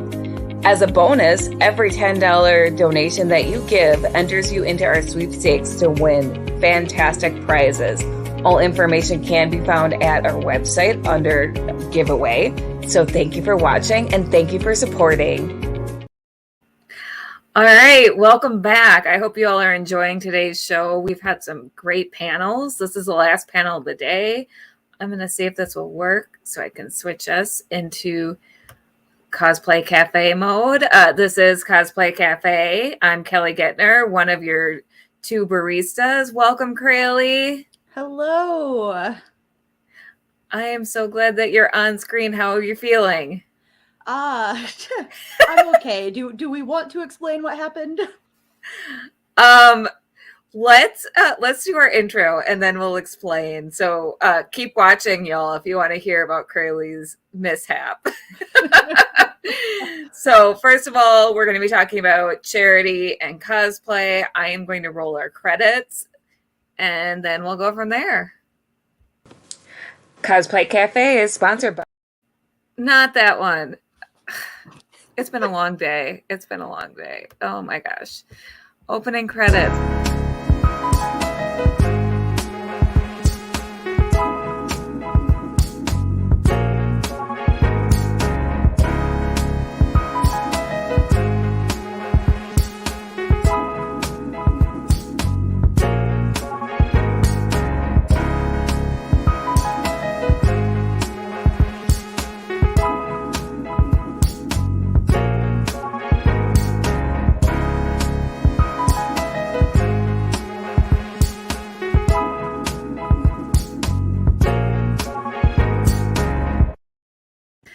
All right, so we're going to be serving up a hot steaming cup of cosplay. Again, long day, I can't talk. I do not have a hot cup. I have a cold cup. And Same. You can get... Hydrating is super important whenever you're on screen a bunch in like a 1, 2, 3 day period. Yes, yes. Okay, so tell the audience what happened to you and then we'll bring on our guests. Yeah, so I wasn't sure if I was going to be able to make it after all at the very last minute, because I think I partially dislocated my shoulder getting into my costume. And what happened is funny. So, I mean, we'll show more of it later, but this is a mostly, it's an entirely good one-piece dark Supergirl costume that I've only tried on once. And this is one of those series of unfortunate events, things where this thing caused this thing caused this thing. So I don't have curtains in my cosplay room right now. And so to make sure if I had to like step out from behind the partition so that I wouldn't be visible through the window, I left the light off. And this is an all black suit except for the silver right here and the belt. Nope. So I didn't remember and then didn't notice and couldn't see because the black all blended in together that there are Spanx sewn into this. And I put it on over my head. And I remembered it being tight. It's only 2-way stretch, not 4-way stretch, which is if you're part of the spandex family, you know there's a huge difference between 2-way stretch and 4-way stretch. Yeah. So the darkness, the colors of the fabric, and the stretch of the fabric were all working against me as I got somehow the whole upper half of my body through one leg hole of the Spanx. The whole thing was crooked and too tight. And I was like, I just tried this on not that long ago. What is happening? Why does it feel like it's cutting off circulation right above my hips? And why is it crooked? And so I lift like parts of it up and everything. And yeah, no, I have my entire waist, like just below my rib cage, through one side of the hole in the Spanx. So already I'm in a little bit of pain because that's like it was cutting into me pretty badly. Well, I couldn't just like do like you do with a normal shirt or dress and like cross your arms over and then pull it up because it was so tight. So I was like, once my arms got here, they were locked. And I pulled this shoulder partially out. I heard a weird pop and then had part of the thing off. So I couldn't move my left arm. So I'm sitting here going, okay, this hurts and I'm stuck. I'm about to cry. Like I'm supposed to be on a panel in 15 minutes and I'm stuck halfway in, halfway out of a Supergirl costume in pain. So finally I pushed my shoulder into the wall of my closet. Oh my goodness. It was like movable again. And then had to just keep like wiggling a little bit to one side and one side and one side. It took me a full 3 minutes, which if you think about how it normally only takes a couple seconds to pull off a shirt or a dress, like 2 or 3 minutes is a really long time to be wiggling out of something. So then I'm like, okay, I'm in time, but I need a second to like go get some Tylenol and some water and calm down because I just almost had a panic attack stuck. I'm sorry. So Carl Witzman says, ouch. Hollis Thompson says, so sorry. And Carl Witzman says, okay, it's only funny now, but still. John Ritter, king of physical comedy, smiling down on us from heaven, I guess. Yes. And on that note, let's bring in our guests. So we have Jen W. and Jim K. They're from the League of Enchantment. They're from the Midwest branch, which operates out of Chicago. They are just absolutely wonderful. We've had Jen on the show before, and so you all know her and love her. And I'm super excited to meet Jim because I haven't met him before. So welcome, Jen and Jim. Hello. You two look so great. Thank you. I was considering wearing Natasha, so I'm glad I went with this. And Crayle and I just accidentally matched because, you know, Phoenix Sister. Right. We did not plan this. And Keisha Acuff of Acuff Creation says, you guys look so super, talking to Crayle and me. I love it. And you two look marvelous. Thank you. What do you do? Hi, thank you. So how are you two doing tonight? We're doing pretty good. Yeah, doing well. Yeah. Good. I'm Yeah, so glad excited you to be here. Thanks for having us on. Thanks. I'm so glad you decided to join us. It's just perfect to talk about charity during a weekend when we're doing charity. So it's absolutely excellent. So why don't we start out by both of you introducing yourselves and talk about how you got involved in the League of Enchantment. Okay. So I'm Jen. I am the membership captain for the League of Enchantment Chicago. There was and still is, a branch in Michigan that was the parent company of us. And about a year ago now, we started our Chicago branch. During the pandemic and during lockdowns, some of us wanted to continue doing some charity work. And we found ways to do that ourselves with some of our friends. And some of our members met up with the Michigan group and started working with them. And they encouraged us to then also start our own group in Chicago as part of that. So we got that all together and here we are. We've got about 40 members now, I think. So we've been really, really growing over the past year, and it's been really exciting.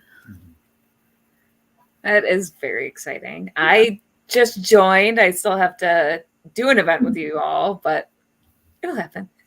Looking forward to you coming out to do something. Can't wait. What about you, Jim? My name is Jim, and I started with League of Enchantment right when it started here in Chicago. I am really new to all of this, so I met a couple of people and then jumped right in. And it's been a wild ride ever since. I'm actually the assistant to the captain, so whatever he can't do, he passes on to me. They also make fun of me and call me the captain cape holder too, just in case you need your cape held in a picture. I'll do that for you too. So I've got multiple powers. He's great at it. I try. Hero support. Yes, exactly. I mean, okay, cape holding is super important for photo shoots, so you're the real hero. Yeah. Not all heroes wear capes, some hold them. Ruby Elliott says that once again, Crayle is Kelly's evil counterpoint.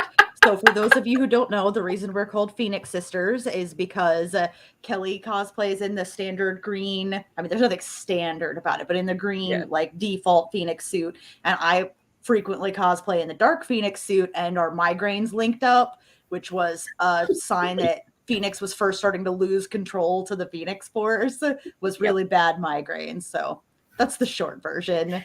And Yeah, well- Carlin says, no capes. That's Carlin Stewart. Yeah, I'm going to have to disagree with Edna Mode on that one. This is glorious. It's beautiful.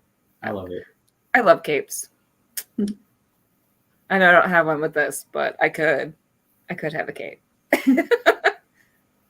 This is a corset that our other co-host, Andrea, who is not with us today because she's doing a con, but she made this for last year's fundraiser because basically she makes corsets, and so she was offering a custom corset as a prize. So she made me one as a sample. I'm like, I will take it. So I got to wear it on air last year, and I'm like, this is a good excuse to break it out again. Ruby Elliott says, all the capes.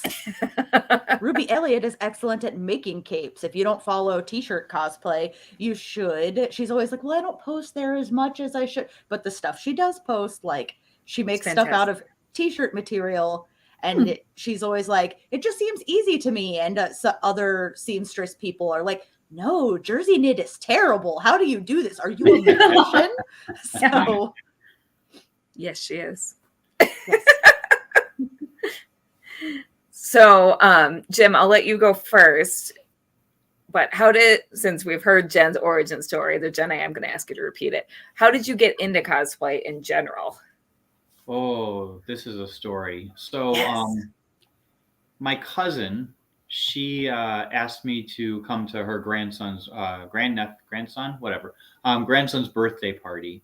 And so I went. So I got invited and everything like that. When I walked in the door, she hands me this like shopping bag from a grocery store, and she's like, "Here, I need you to put this on." And I was completely like, what do you mean I have to put? So I open up the bag, and inside of it is a Spider-Man suit. She's like, I told my grandson that Spider-Man was coming today, and I knew if I told you were going to dress as Spider-Man, you wouldn't come to the birthday party.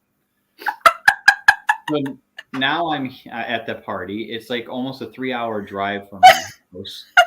I put the suit on, and I ended up becoming Spider-Man. And the entire time at this kid's birthday party, he did not want me there. He wanted Hulk. He kept asking, "Where's Hulk? Where's Hulk?"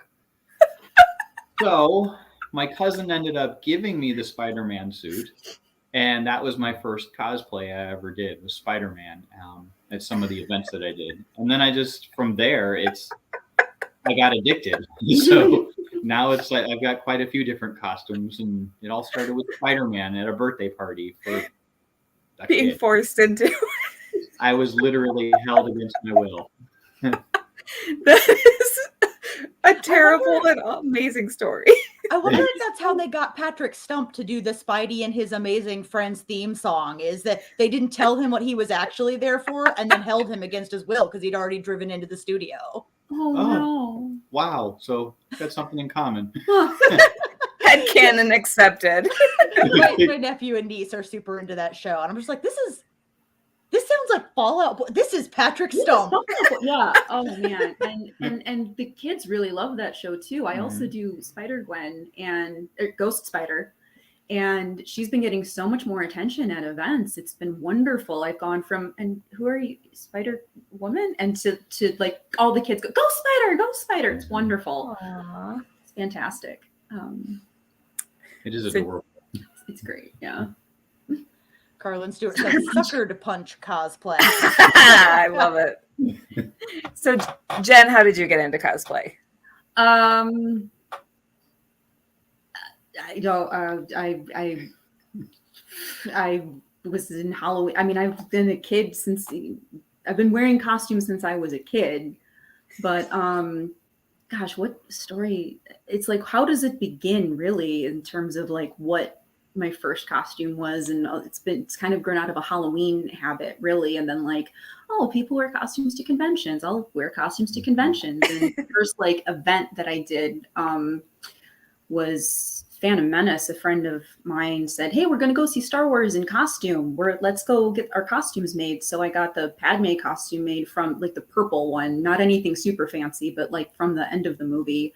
Mm-hmm. And we were the only people that showed up in costume. He was Qui-Gon, his other friend was Obi-Wan, and we went, and it was great. We got a lot of attention. That was really fun. So that should tell you how long I've been doing this.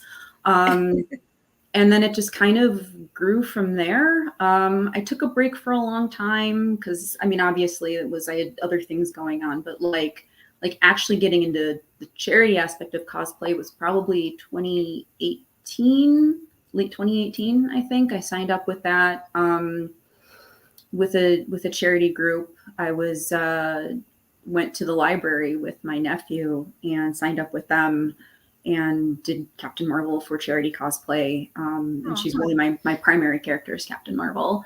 But I also do Black Widow and Ghost Spider and Scarlet Witch, and I've got a couple princesses. I've got Rapunzel, and also now Two's coming along, thanks to a friend who made a wonderful dress. Oh, I'm really excited to add more to the repertoire and see who else, is coming along with that. So bring other characters to events. Because it's really fun. I mean, of course it's fun. We all know it's fun, but like when you're at the event and the kid sees you and you're their favorite, nothing matches that. It's the best. It is.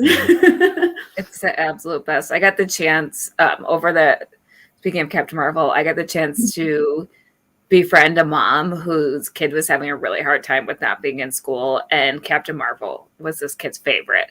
So Crayle and I had offered up video chats. So I video chatted with this kid as Captain Marvel, and oh my gosh, the kid was also dressed as Captain Marvel, and she was just, I video chatted with her a couple times. She was just so cute. It was so special.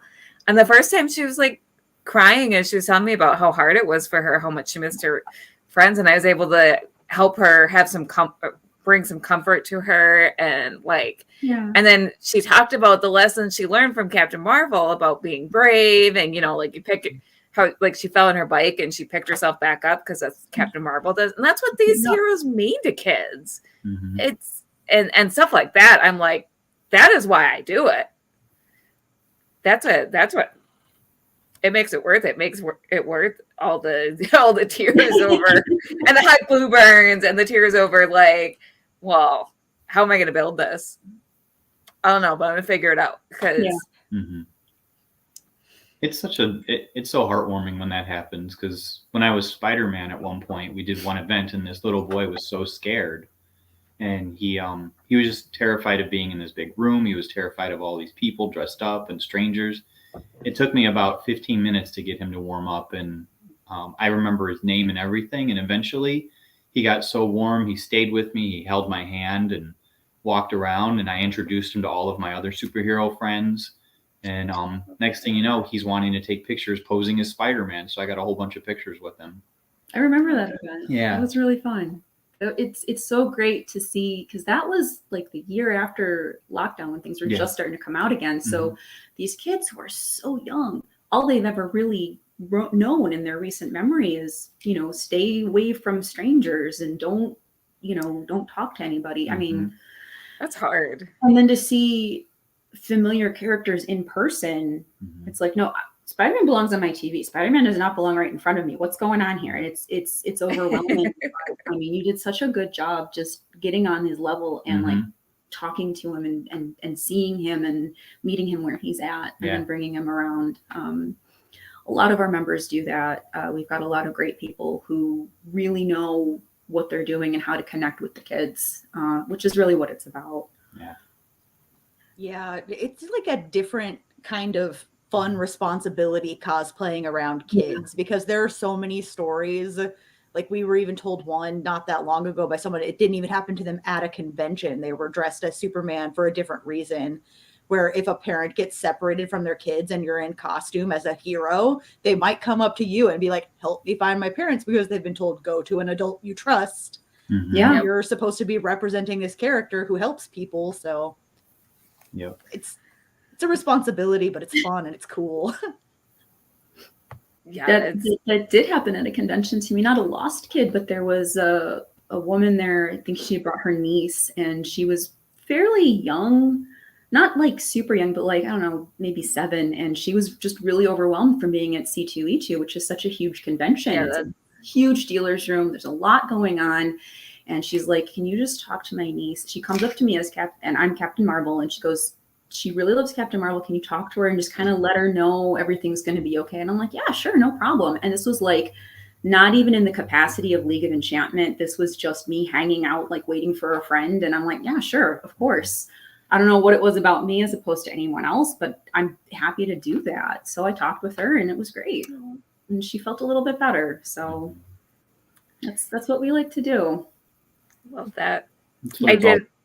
Oh, go ahead. I was gonna say that's what it's all about, making the kids comfortable and happy and know that there's so much good out there. I agree. And we kind of do that with our hospital visits too. I mean, that's the main reason that we go to see them. That's one of the main things that we do as League of Enchantment is work with local hospitals and come see the kids. We do events maybe once or twice a month. We have a couple superheroes or princesses. We bring care packages to the kids. We visited during Christmas. We went there on Christmas and visited the kids that were in the hospital and gave them some presents there. And it warms your heart when they're just sitting there and they know something's wrong, but they don't know what. And you just take a couple of minutes of that time away from them and stop thinking about all of that and just start thinking about like, oh my God, this like hero's here, and it takes their mind off of it and it feels so good. I agree. So my very first event, I had a little girl come up to me who was autistic, and I just had reached out my hand to her and she held my hand. And next thing I know, this kid is just holding on to me. And I'm looking around like, oh, where's her parents? Her parent comes up to me and her parents are like, she doesn't hold people's hands. She doesn't interact with people. I almost start crying like, oh my gosh. It was amazing. That's still one of my favorite moments. I assume you two both have stories like that. Like what are some of your favorite memorable moments? You go first. Gosh. I'll be here all day. I think there was one, the one at the convention I said, there was actually an event I did as Black Widow where it was an outdoor event. There were a lot of kids around, and this girl, she was probably 5. And she just started telling me about her day. And I'm like, okay, I'm going to just listen to you and listen to what you got to say. And she's telling me about, she interacting with her sister and her parents, and like they're not necessarily, I'm like, maybe they're not necessarily listening to what she has to say. I don't know, but she wanted to talk to me. So I'm just gonna listen, and I'm kind of looking, where are your parents? Okay, your parents are over here. All right, I've got my eye on them to make sure that I know where you are. We had a similar story happen to one of our other members. She was dressed as Ariel.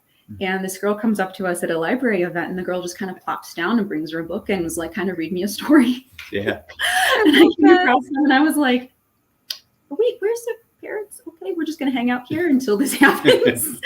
But it was so sweet. And that was wonderful. That was Ari, one of our members. That was Ariel at the time. She was Wonderful. I love that. Reading the story. Yeah. There's a couple of them. One of them is one that we did at a convention at C2E2. We were reading stories. It was story time for the kids. And I was dressed as Captain America and she was Harley Quinn. And we read a story about Batman. And we also did one of Captain America. And so when we finished the story, this little kid who's dressed as Spider-Man comes up and kept telling us that the book I just read was his book. And I didn't understand what he meant at first. I'm like, oh, cool. So you have this book too. So then the mother, she explained that the little boy lost his book, was the exact same book we read on stage. Oh, and no. looking for the book for months. And she said he's been so upset because they read it to him every single night. And without skipping a beat, Jen looks at me and she's like, we should sign this and give it to him. Yeah, let's just give it to him. Captain America signed the book and gave it to the little boy. And Because the books that we read for our story times, we get those from our same budget as we do for our care packages. So this was basically just an extension of the care package to make a really magical moment for a little kid that is probably going to remember that forever. So it was really, really cool to have Cap sign the book for him and, made it out to him and just made his whole day. Right. Yeah. Another thing was a hospital visit I just recently did. This little boy spoke Spanish, and I don't speak Spanish. Shame on me. And we were told to stand at the doorway and not go in the rooms because there's still some restrictions. But all of a sudden, I look and I see this little boy. The door opens. He just like big eyes, mouth wide open, darts right towards me. And he just grabs me and he wouldn't let go. And I'm like thinking, okay, we weren't supposed to go in the room, but he's attached to me now. What do I do? And I just sat there and I hugged him and I wouldn't let go. You never let go until they let go. And then I sat there and he ran back into the room, got some of his toys, showed me some of his toys. And then he sat there and he was trying to read a brochure that was in one of the care packages to me. And he's showing me the pictures and speaking to me. And the only thing I knew what to say was Feliz Navidad. But he just looked at me and gave me another big hug. It was such a magical moment. I didn't you don't expect those things to always happen, but when they do, you take them with grace and you love them. You put them special in your heart. Love that. And since we are at the halfway point, I just want to remind everyone who's watching that you are watching Cosplay Cafe as part of the Multiverse FunRaiser, which is hosted by the Back of the Cereal Box.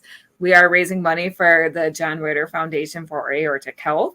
So if you just go to our website listed below, www.themultiversefunraiser.com, and click on the Donate Here link, we are currently sitting at 35% of our goal. So that's $710 of $2,000. I want to get to at least 50% before we end the night. So we have 30 minutes to get there. Can you all get us there? Come on, let's get there.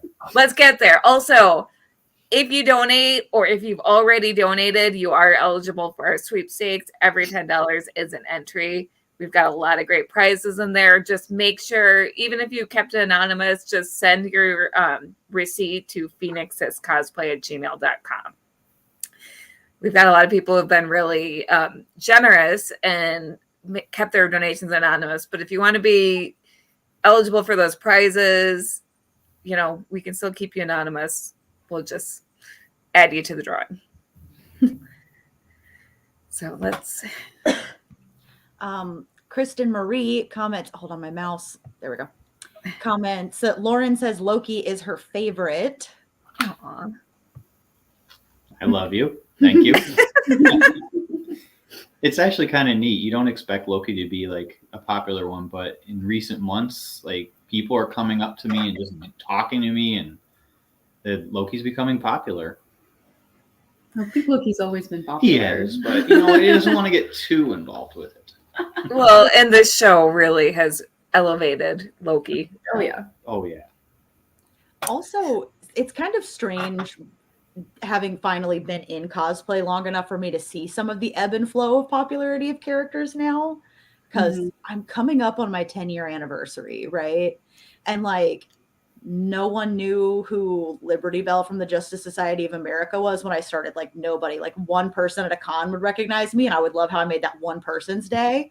And now she's not the most mainstream character ever, but they made her a teacher in DC Superhero Girls. And now, so it's like older people who grew up with like Silver Age comics or even older than that sometimes. And little girls who are just like, oh my gosh, you're the teacher from DC Superhero Girls. And I'm like, that's so wonderful. So yeah, it's weird to me to have been in it long enough to even watch like an ebb and flow. Yeah, I mean, I started my Captain Marvel cosplay. My first one was made in 2018 earlier, so it was about a year before the movie actually came out. And first con that I brought her to, a couple people knew who I was, but not a lot. And, you know, mostly just got called Wonder Woman. I mean, I still get called Wonder Woman as Captain Marvel. It's just something that happens to Captain Marvel cosplayers. It's a color scheme. You know, you take it in stride, especially if they're a little kid. You just go, yeah, okay, fine, I'm Wonder Woman. But, you know, it's definitely, she's getting a lot more recognition, which is fantastic. And seeing the kids in their costumes too has been just, that makes me so happy when I see kids cosplaying as Captain Marvel. I don't know. Yes. Or Black Widow. Like, I'm like, yes.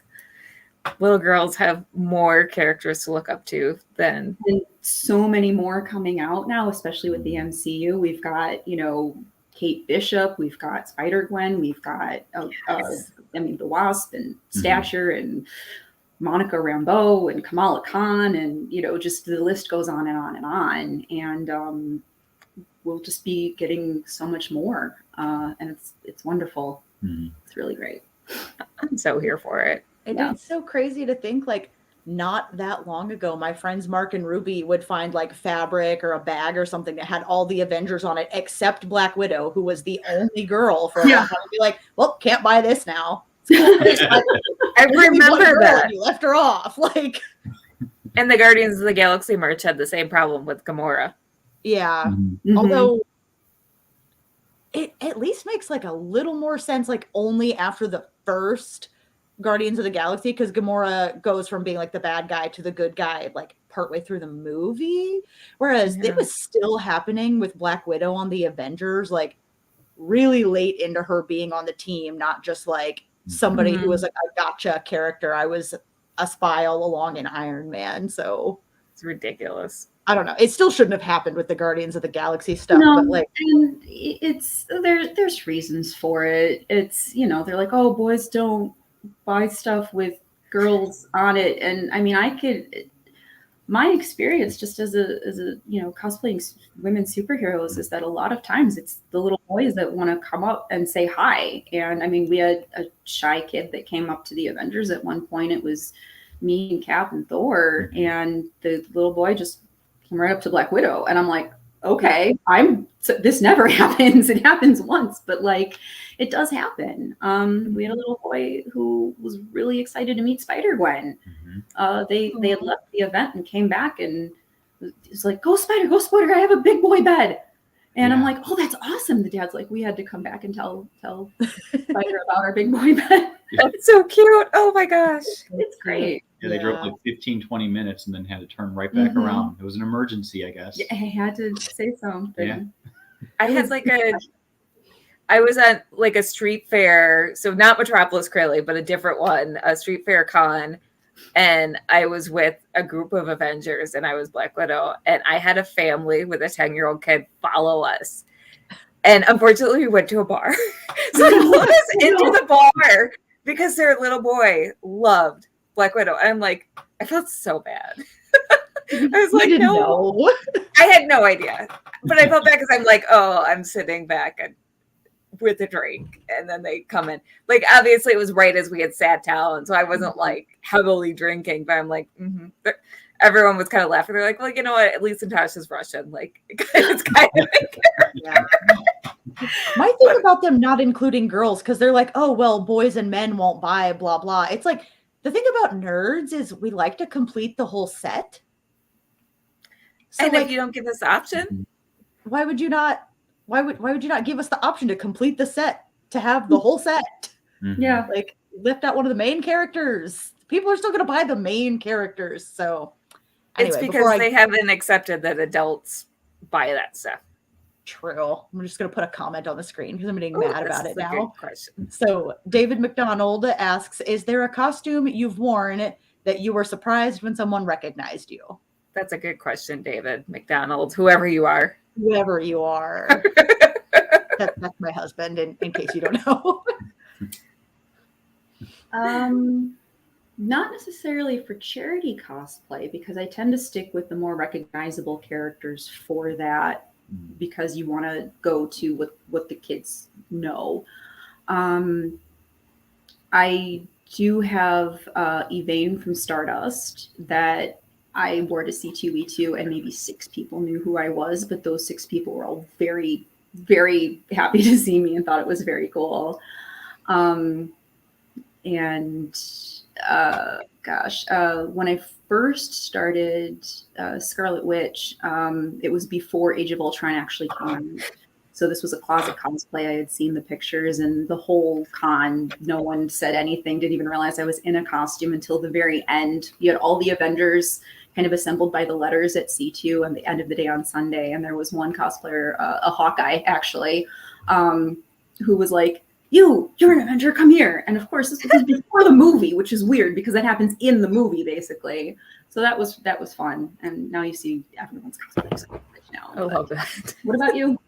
I don't know, like, because I do Lucius Malfoy as well, and it's surprising. Some people think that he's Severus Snape, and I'm like thinking, okay, so I got blonde hair, but Severus black, and a couple of times I'll get that, but I haven't really had anybody not so surprised, because I think I cosplay a lot of more recognizable ones than anything, but the Lucius one is probably the one that I've had people confused on, and I don't understand how, but it happens.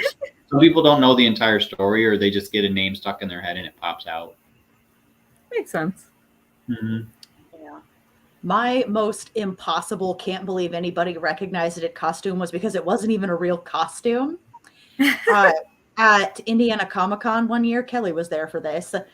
Something happened the night before to where that day I was like, I can barely even go to the con, let alone be dressed up in something super hot. So I pulled through some stuff from my bag. I had borrowed and forgotten to return a headband from my friend Ruby that had a little pearl hanging from it right here and like 2 small chains hanging from it. And I was like, okay, well, I've got this like flowy, really light tan shirt. I'll wear that and my regular shorts and shoes and just tell myself, I pulled my hair back in a really tight ponytail and said, I'll just tell myself I'm the childlike empress from Neverending Story to make myself. Okay, see, you would have been someone else too. But this is a large convention too. So I walked past so many people, and we were in one of the main aisles in between like the celebrities and the like dealers hall, just this throng of people, and somebody stops me like without touching me. They just put their hand out a little bit. They were like, are you Moonbeam, like the queen from Neverending Story right now? And I was like, how did you get that? I have a headband and a tan tunic. Like, yes, I am. It was amazing. That's all it takes. And for everyone that does stop you or comments that you overhear, there's probably more people that do recognize it and just don't say anything. Or not sure or something. Probably. It's just that one where it's like, because I wasn't even at home, so it's not like I could pull out a closet cosplay. I like literally just happened to have the piece that made it recognizable because I forgot to return it the night before. Funny. So, also Hollis Thompson says it's like the Revenge of the Sith VHS all over again. Can't have them all. Talking about how we're collectors. Literally. We're a little overdue for our cosplay catwalk, and I cannot really do it because I'm in a cramped little space. Also, I'm just wearing pajama pants, y'all. I have no shame. They are at least Wonder Woman pajama pants. So let me see if I can stand up and show you my adorable Wonder Woman pajama pants. I'm too sexy for my PJ pants. I'm too sexy for my PJ pants. So sexy, it hurts. All right. Did I borrow those like 2 visits ago? I'm pretty sure you did. Yeah, I'm almost positive you did. Okay, so Crayle, do you want to go next? And we'll save the best. We'll save the guest for last. I was gonna say save the best for last, not that I'm slamming you, but you know what? The guests are always the best. Well, I mean, they are especially the best right now because I didn't have time to accessorize because I had that whole partially pulled my shoulder out of this socket episode. So I'm too sexy for my cosplay. I'm too sexy for my cosplay. Appreciate it because I injured myself. Well, you look gorgeous. I'm excited. This is the I don't first have time any you're gloves or donning Dark Supergirl. Yeah. No gloves, no boots. That's okay. It's a pretty simple costume once you get all these pieces on it anyway. So we need to do Supergirl versus Dark Supergirl. That's what we need to do. Absolutely. The problem is how are we going to Photoshop me across from me? My skills No, aren't that me as regular Supergirl. I was just making a joke about how I'm Supergirl. I've got.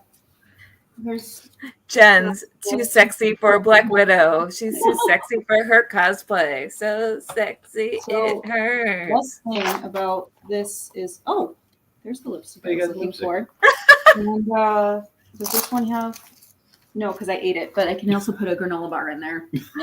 Yes, pockets. Pockets are the best. Yeah, there's no pockets, and when we do charity events, I don't use firearms at all. I don't, because we're interacting with kids. We're often in public areas, and I just prefer to use the batons. And also, it's great when I can be like, "Hey, do you want to hold a baton? You got to be careful with this." Mm-hmm. Not you, Loki. Those batons are awesome, by the way. Yeah, these are just Ruby's batons. They're, Nice. they've got an on-off. Carlin Stuart says, "Shake it, Loki. Make Asgard shake. Shake it with your mama. Shake, Okay. shake. Here's my little friend. Oh, Loki. Loki's too sexy for the Loki Gator. Too sexy for the Loki Gator. So sexy. Jen, I hope you warned Jim about the cosplay catwalk shenanigans. Yeah. Okay, good, because I forgot to. Thank you for your cooperation. You're welcome. Yes, thank you. Thank you for shaking what Asgard gave you. It wasn't Asgard that gave it to you, but They got it from somewhere, right? Asgard raised it. Yes. So we also, the only viewer submissions we have are from our friend Charlie. And I did not have time to collage them, but this is some of Charlie's looks. Oh, and now we're on to Jim's look. So here, let me move you so you're not blocked by the pictures. If you want to just talk a little bit about each picture. Sure. Loki. Yeah, this I went to a festival, holiday festival thing, and we just went in Chicago and just took some pictures. And I got this new fancy scepter, and I was like, I need to take pictures with this. It lights up, and it's really loud, so I'm not going to turn it on, but it's really awesome. It's cool. Yeah, I love it. I also do Peter Pan, and if you look inside my hand, another I see Tink. Tinkerbell is in there. So that's Carol. She is in the Michigan section, so she's in the League of Enchantment as well. That's relatively a new suit that I have. I have yet to be able to cosplay it for any events. Did you have one coming up, though, right? But we do have one coming up soon. We're doing a Disney karaoke night for a charity event, and I'm gonna wear that. Oh, fun. Okay, but how did you shrink Carol? That's my question. That's how big she is in real life. She's really tiny. Yeah, she's really that small. That checks out. Yeah, cool. This was it was at an event at where were we? We're at a theater, and this was one of my first memories, like a little core memory. That little boy there apparently doesn't talk very much, and he just sat there and stared at me for like what felt like forever, and I just was talking to him, asking him questions, and then after a good couple of minutes, he went back to his mom and he said something to her, and she came up to me with tears in her eyes, saying that I got him to say something. So it was like one of those moments that I was like, wow, it was, yeah. He just, and then he just kept poking me in the eye. That was another thing he kept doing. Yeah. This one, I have a video of this little boy dressed as Captain America. Apparently, the parents hunted me out because they said that they heard Captain America was in the building. And at cons, there's usually quite a few of them, but they specifically, I guess, were looking for me. Aw. So this boy comes up and we fist bump, we talked, and then he just started like jumping in excitement. Oh my gosh. Yeah, he was just, there's a video of him just jumping around. It was so cute. There's my Lucius Malfoy. And I actually was honored to have a cape holder to throw my robe up in the air for me so I can get a really sweet picture. But we went to a college in Chicago, and it's beautiful. It looks like Hogwarts down there. There's Cap. There's a place called Cantini Park, and they have retired tanks. And went out there. It was freezing that day, so just had to get some snapshots because I just had my cap suit fitted because it was a little baggy, and I wanted to get some good pictures with that for some stuff. Yeah, I love that picture. I want to pop in real quick to let you know that Carlin says your Malfoy is great. That's Carlin Stuart. Thank you, Carlin. This one's a recent one. We did Yeah. a Toys for Tots in Glen Ellen, and it was a huge turnout with not only like people bringing toys, but as you can see, a huge turnout of the cosplayers that came in from League of Enchantment. We had so many people there. We had a bunch of kids come in. Ant-Man and the Wasp were a real hit at Yeah. that one too, They had a which line. I was, yeah, they had a line. They had a line. It was really, really cool to see that. Yeah. That was really fun. This was another library event that we did. This was in Aurora. Yeah. And This is then- the one the Ariel and the little girl Yeah. sat and read in the book. And our Ursula there, Sam, she's a blast. She's a trip. hilarious. She's got a cauldron in front of her, and she has kids reach in and pull out a little prize. and she's just like, it won't be much. It's just your voice. You would trade your voice for a prize. I can't do the same voice that she does, but she is fantastic. She's phenomenal. And it's just really great to Mhm. have everyone in here. We have we have a good mix of princesses and heroes. Yeah, this was me as Spider-Gwen. And this kid was just on the other side of the glass. It seems to be a thing that we do is have spider folks and kids on the other side of glass. But yeah, this was fun. I was so amazed at this picture. I turn around, I look, and this little kid's like patting the window, so I had to take the picture quick. And this was both of us. This was at a Toys for Tots drive. And it just happened that a little Captain Marvel and a little Spider-Man came in, and that's who we were at that time. And I love seeing the kids. This was an event where we could actually interact with the kids at a gym while they did their Toys for Tots drive. So you see some of them running around in the back there, and some of our other members as well. This was really, really cool. That girl I got to hang out with for a bit. This was something that we did during lockdowns because we couldn't actually visit the hospitals. So what we did is we made big signs to hold out and show the signs to the kids in the windows. And some of them actually wrote back to us and showed that. So we have messages for them to let them know that we're thinking of them still. That's the same one. Yeah. Sorry. And this was one of our hospital events that we did. So this was me as Rapunzel and some of our other members here.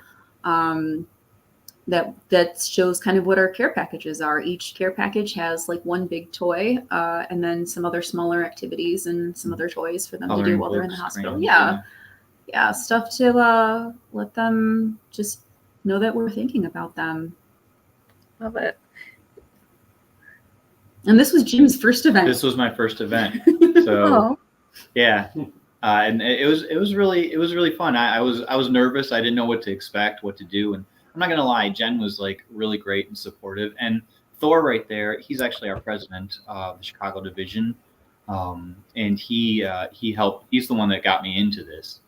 And Jen walked me through, showed me what I was supposed to do, really coached me. And from there on out, this was such a great event. And it was nice and warm because Spider-Man can be, It's Yeah. usually cold out. That's why I'm cute for Captain Marvel on that day. I Yeah. was counting how many times I got called Wonder Woman. Oh, Spider-Man is such a cold suit. Yeah.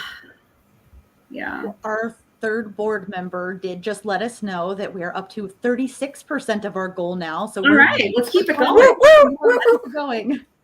Yep, and the people who donated, I'm just looking, I have the donation page open, are Andrea and Chris saying they're here supporting the fundraiser, and Jen and Jim with League of Yeah, Enchantment. they're members of ours. Yeah. Yeah. Thank you, Aw. Andrea and Chris. Thank you so Thank much. you, Andrea and Chris. That's so sweet. I love that. I really do. So, oh my gosh, I can't believe we only have 10 minutes left. Really? Like, where did the time go? Let me fix that for you. I'm going to talk to the TBA. Like, yeah, I know a couple people. So what we usually do at the end of the show, or towards the end of the show, is we ask our guests to give some advice to new cosplayers. So I'm going to give you two the stage, and if you two just want to give some advice to new cosplayers and also give some advice to people who might be looking to get into charity work. And so just one sec. There you go. Whoa, hi. My main advice for cosplayers is that it is about 70% attitude. You know, you don't have to have a perfect costume. You don't have to look exactly like the character. If you love a character and want to cosplay them, most of that is going to be you just having the confidence to bring it and to find the character within yourself. You know, find a character that you resonate with, that you love, that there's a reason that you connect with them, and tap into that when you've got the costume on. What about you? Advice for new cosplayers? Don't be afraid to ask for support. Like if you need help with anything, a lot of cosplayers have been in the same situation. And one of the great things about this community is that everybody supports everybody. So the diversity and everything about it is so powerful that everybody's kind of like their own little hero. And in the charity world, it's just compassion. So it's knowing that you're going to be making somebody else happy is just enough. It's not about you, it's about that other person and helping them. And that's really what it's all about. Yeah, so many of us have different skill sets, different expertises, different experiences, and it's so wonderful to be able to reach out to someone and say, hey, you're good with foam, you're good with sewing, what can you do, how can you help me? Someone, you know, and then to be able to pay that forward also within the own community. If anyone is interested in volunteering and doing charity work, find an organization near you. If you are in Michigan or in the Chicago area, check out the League of Enchantment. We can always use more help and more members. And even if you are not a cosplayer and want to help out and volunteer, a lot of organizations, I know LOE does specifically, we are always looking for support members. We need people to not just hold capes, but to take the photos, to interact, kind of break the ice, to sit at our booth and talk about our organization. We will also be at C2E2 if anyone is going to be going to that. You can come check out our booth there. Check out local libraries that have story time. Sometimes they want to volunteer to come in character and do that.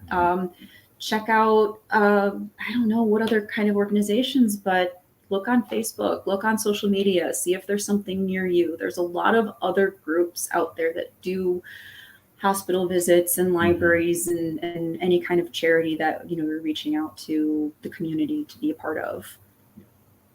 I can't say anything more than that. Okay. That is wonderful advice. Thank you both.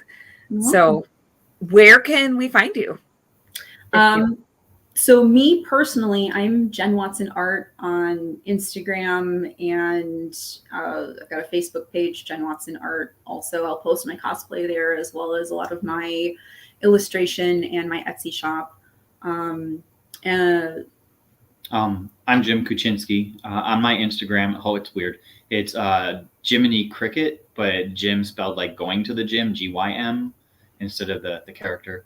And definitely, if you reach out to me and you want some information, you can always go to the League of Enchantment website. If you just Google search League of Enchantment, you'll find it. And we're very active on our social sites, so Instagram, Facebook, and there's always somebody there that is going to respond to you.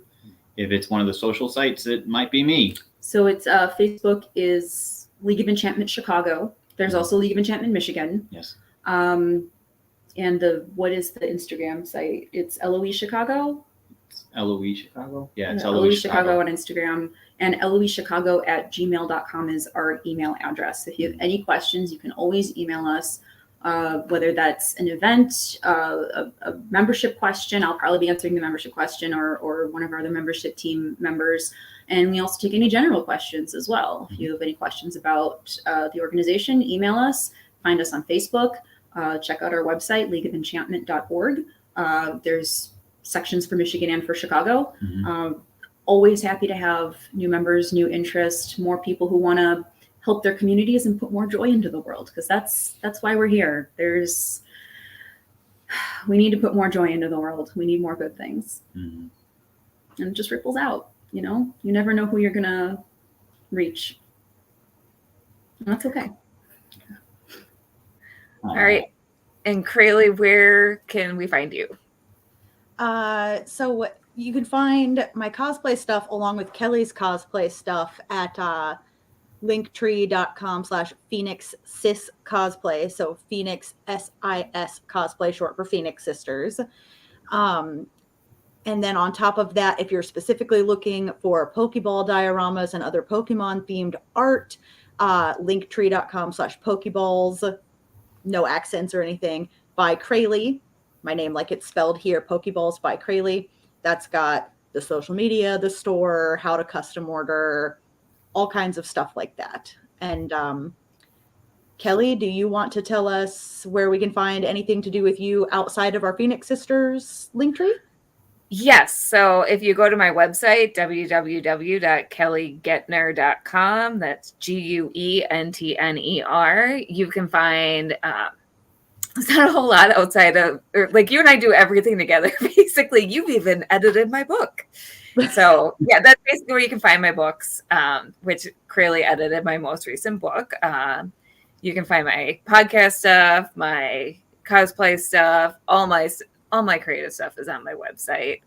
And you can also find a link to the Multiverse FunRaiser website through my website, through our link tree. Everything links back together. It's all one connected multiverse. Right. You can even get to my website from Kelly's website because I built them both and I did it that way on purpose. Oh yeah. We're a package deal, baby. So on that note, let me refresh because this is the last panel of the night, but the donation link is still open. We're sitting pretty at 36%, $730.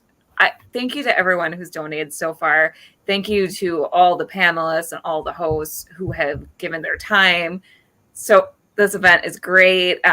We have some great things in store for tomorrow. We're going to start fresh tomorrow with our B-List Boosters panel, which is going to be a few comic nerds. And I mean that in the best way, talking about their favorite lesser-known comic characters that need more love. So I'm going to play this one last time so you know a little more details about how to donate. And then otherwise, have a great night, everyone. Keep donating. Keep watching tomorrow, and we'll see y'all tomorrow. Our charity partner for this year's Multiverse FunRaiser is the John Ritter Foundation for Aortic Health. They exist to spread awareness of aortic health and prevent unnecessary suffering through genetic research, widespread education, and radical advocacy. Simply click on the link at our website, www.themultiversefunraiser.com, that says Donate Here, and that will take you to our Just Giving link. All donations go directly to the John Ritter Foundation for Aortic Health. As a bonus, every $10 donation that you give enters you into our sweepstakes to win fantastic prizes. All information can be found at our website under giveaway. So thank you for watching and thank you for supporting. Oh, we're still on?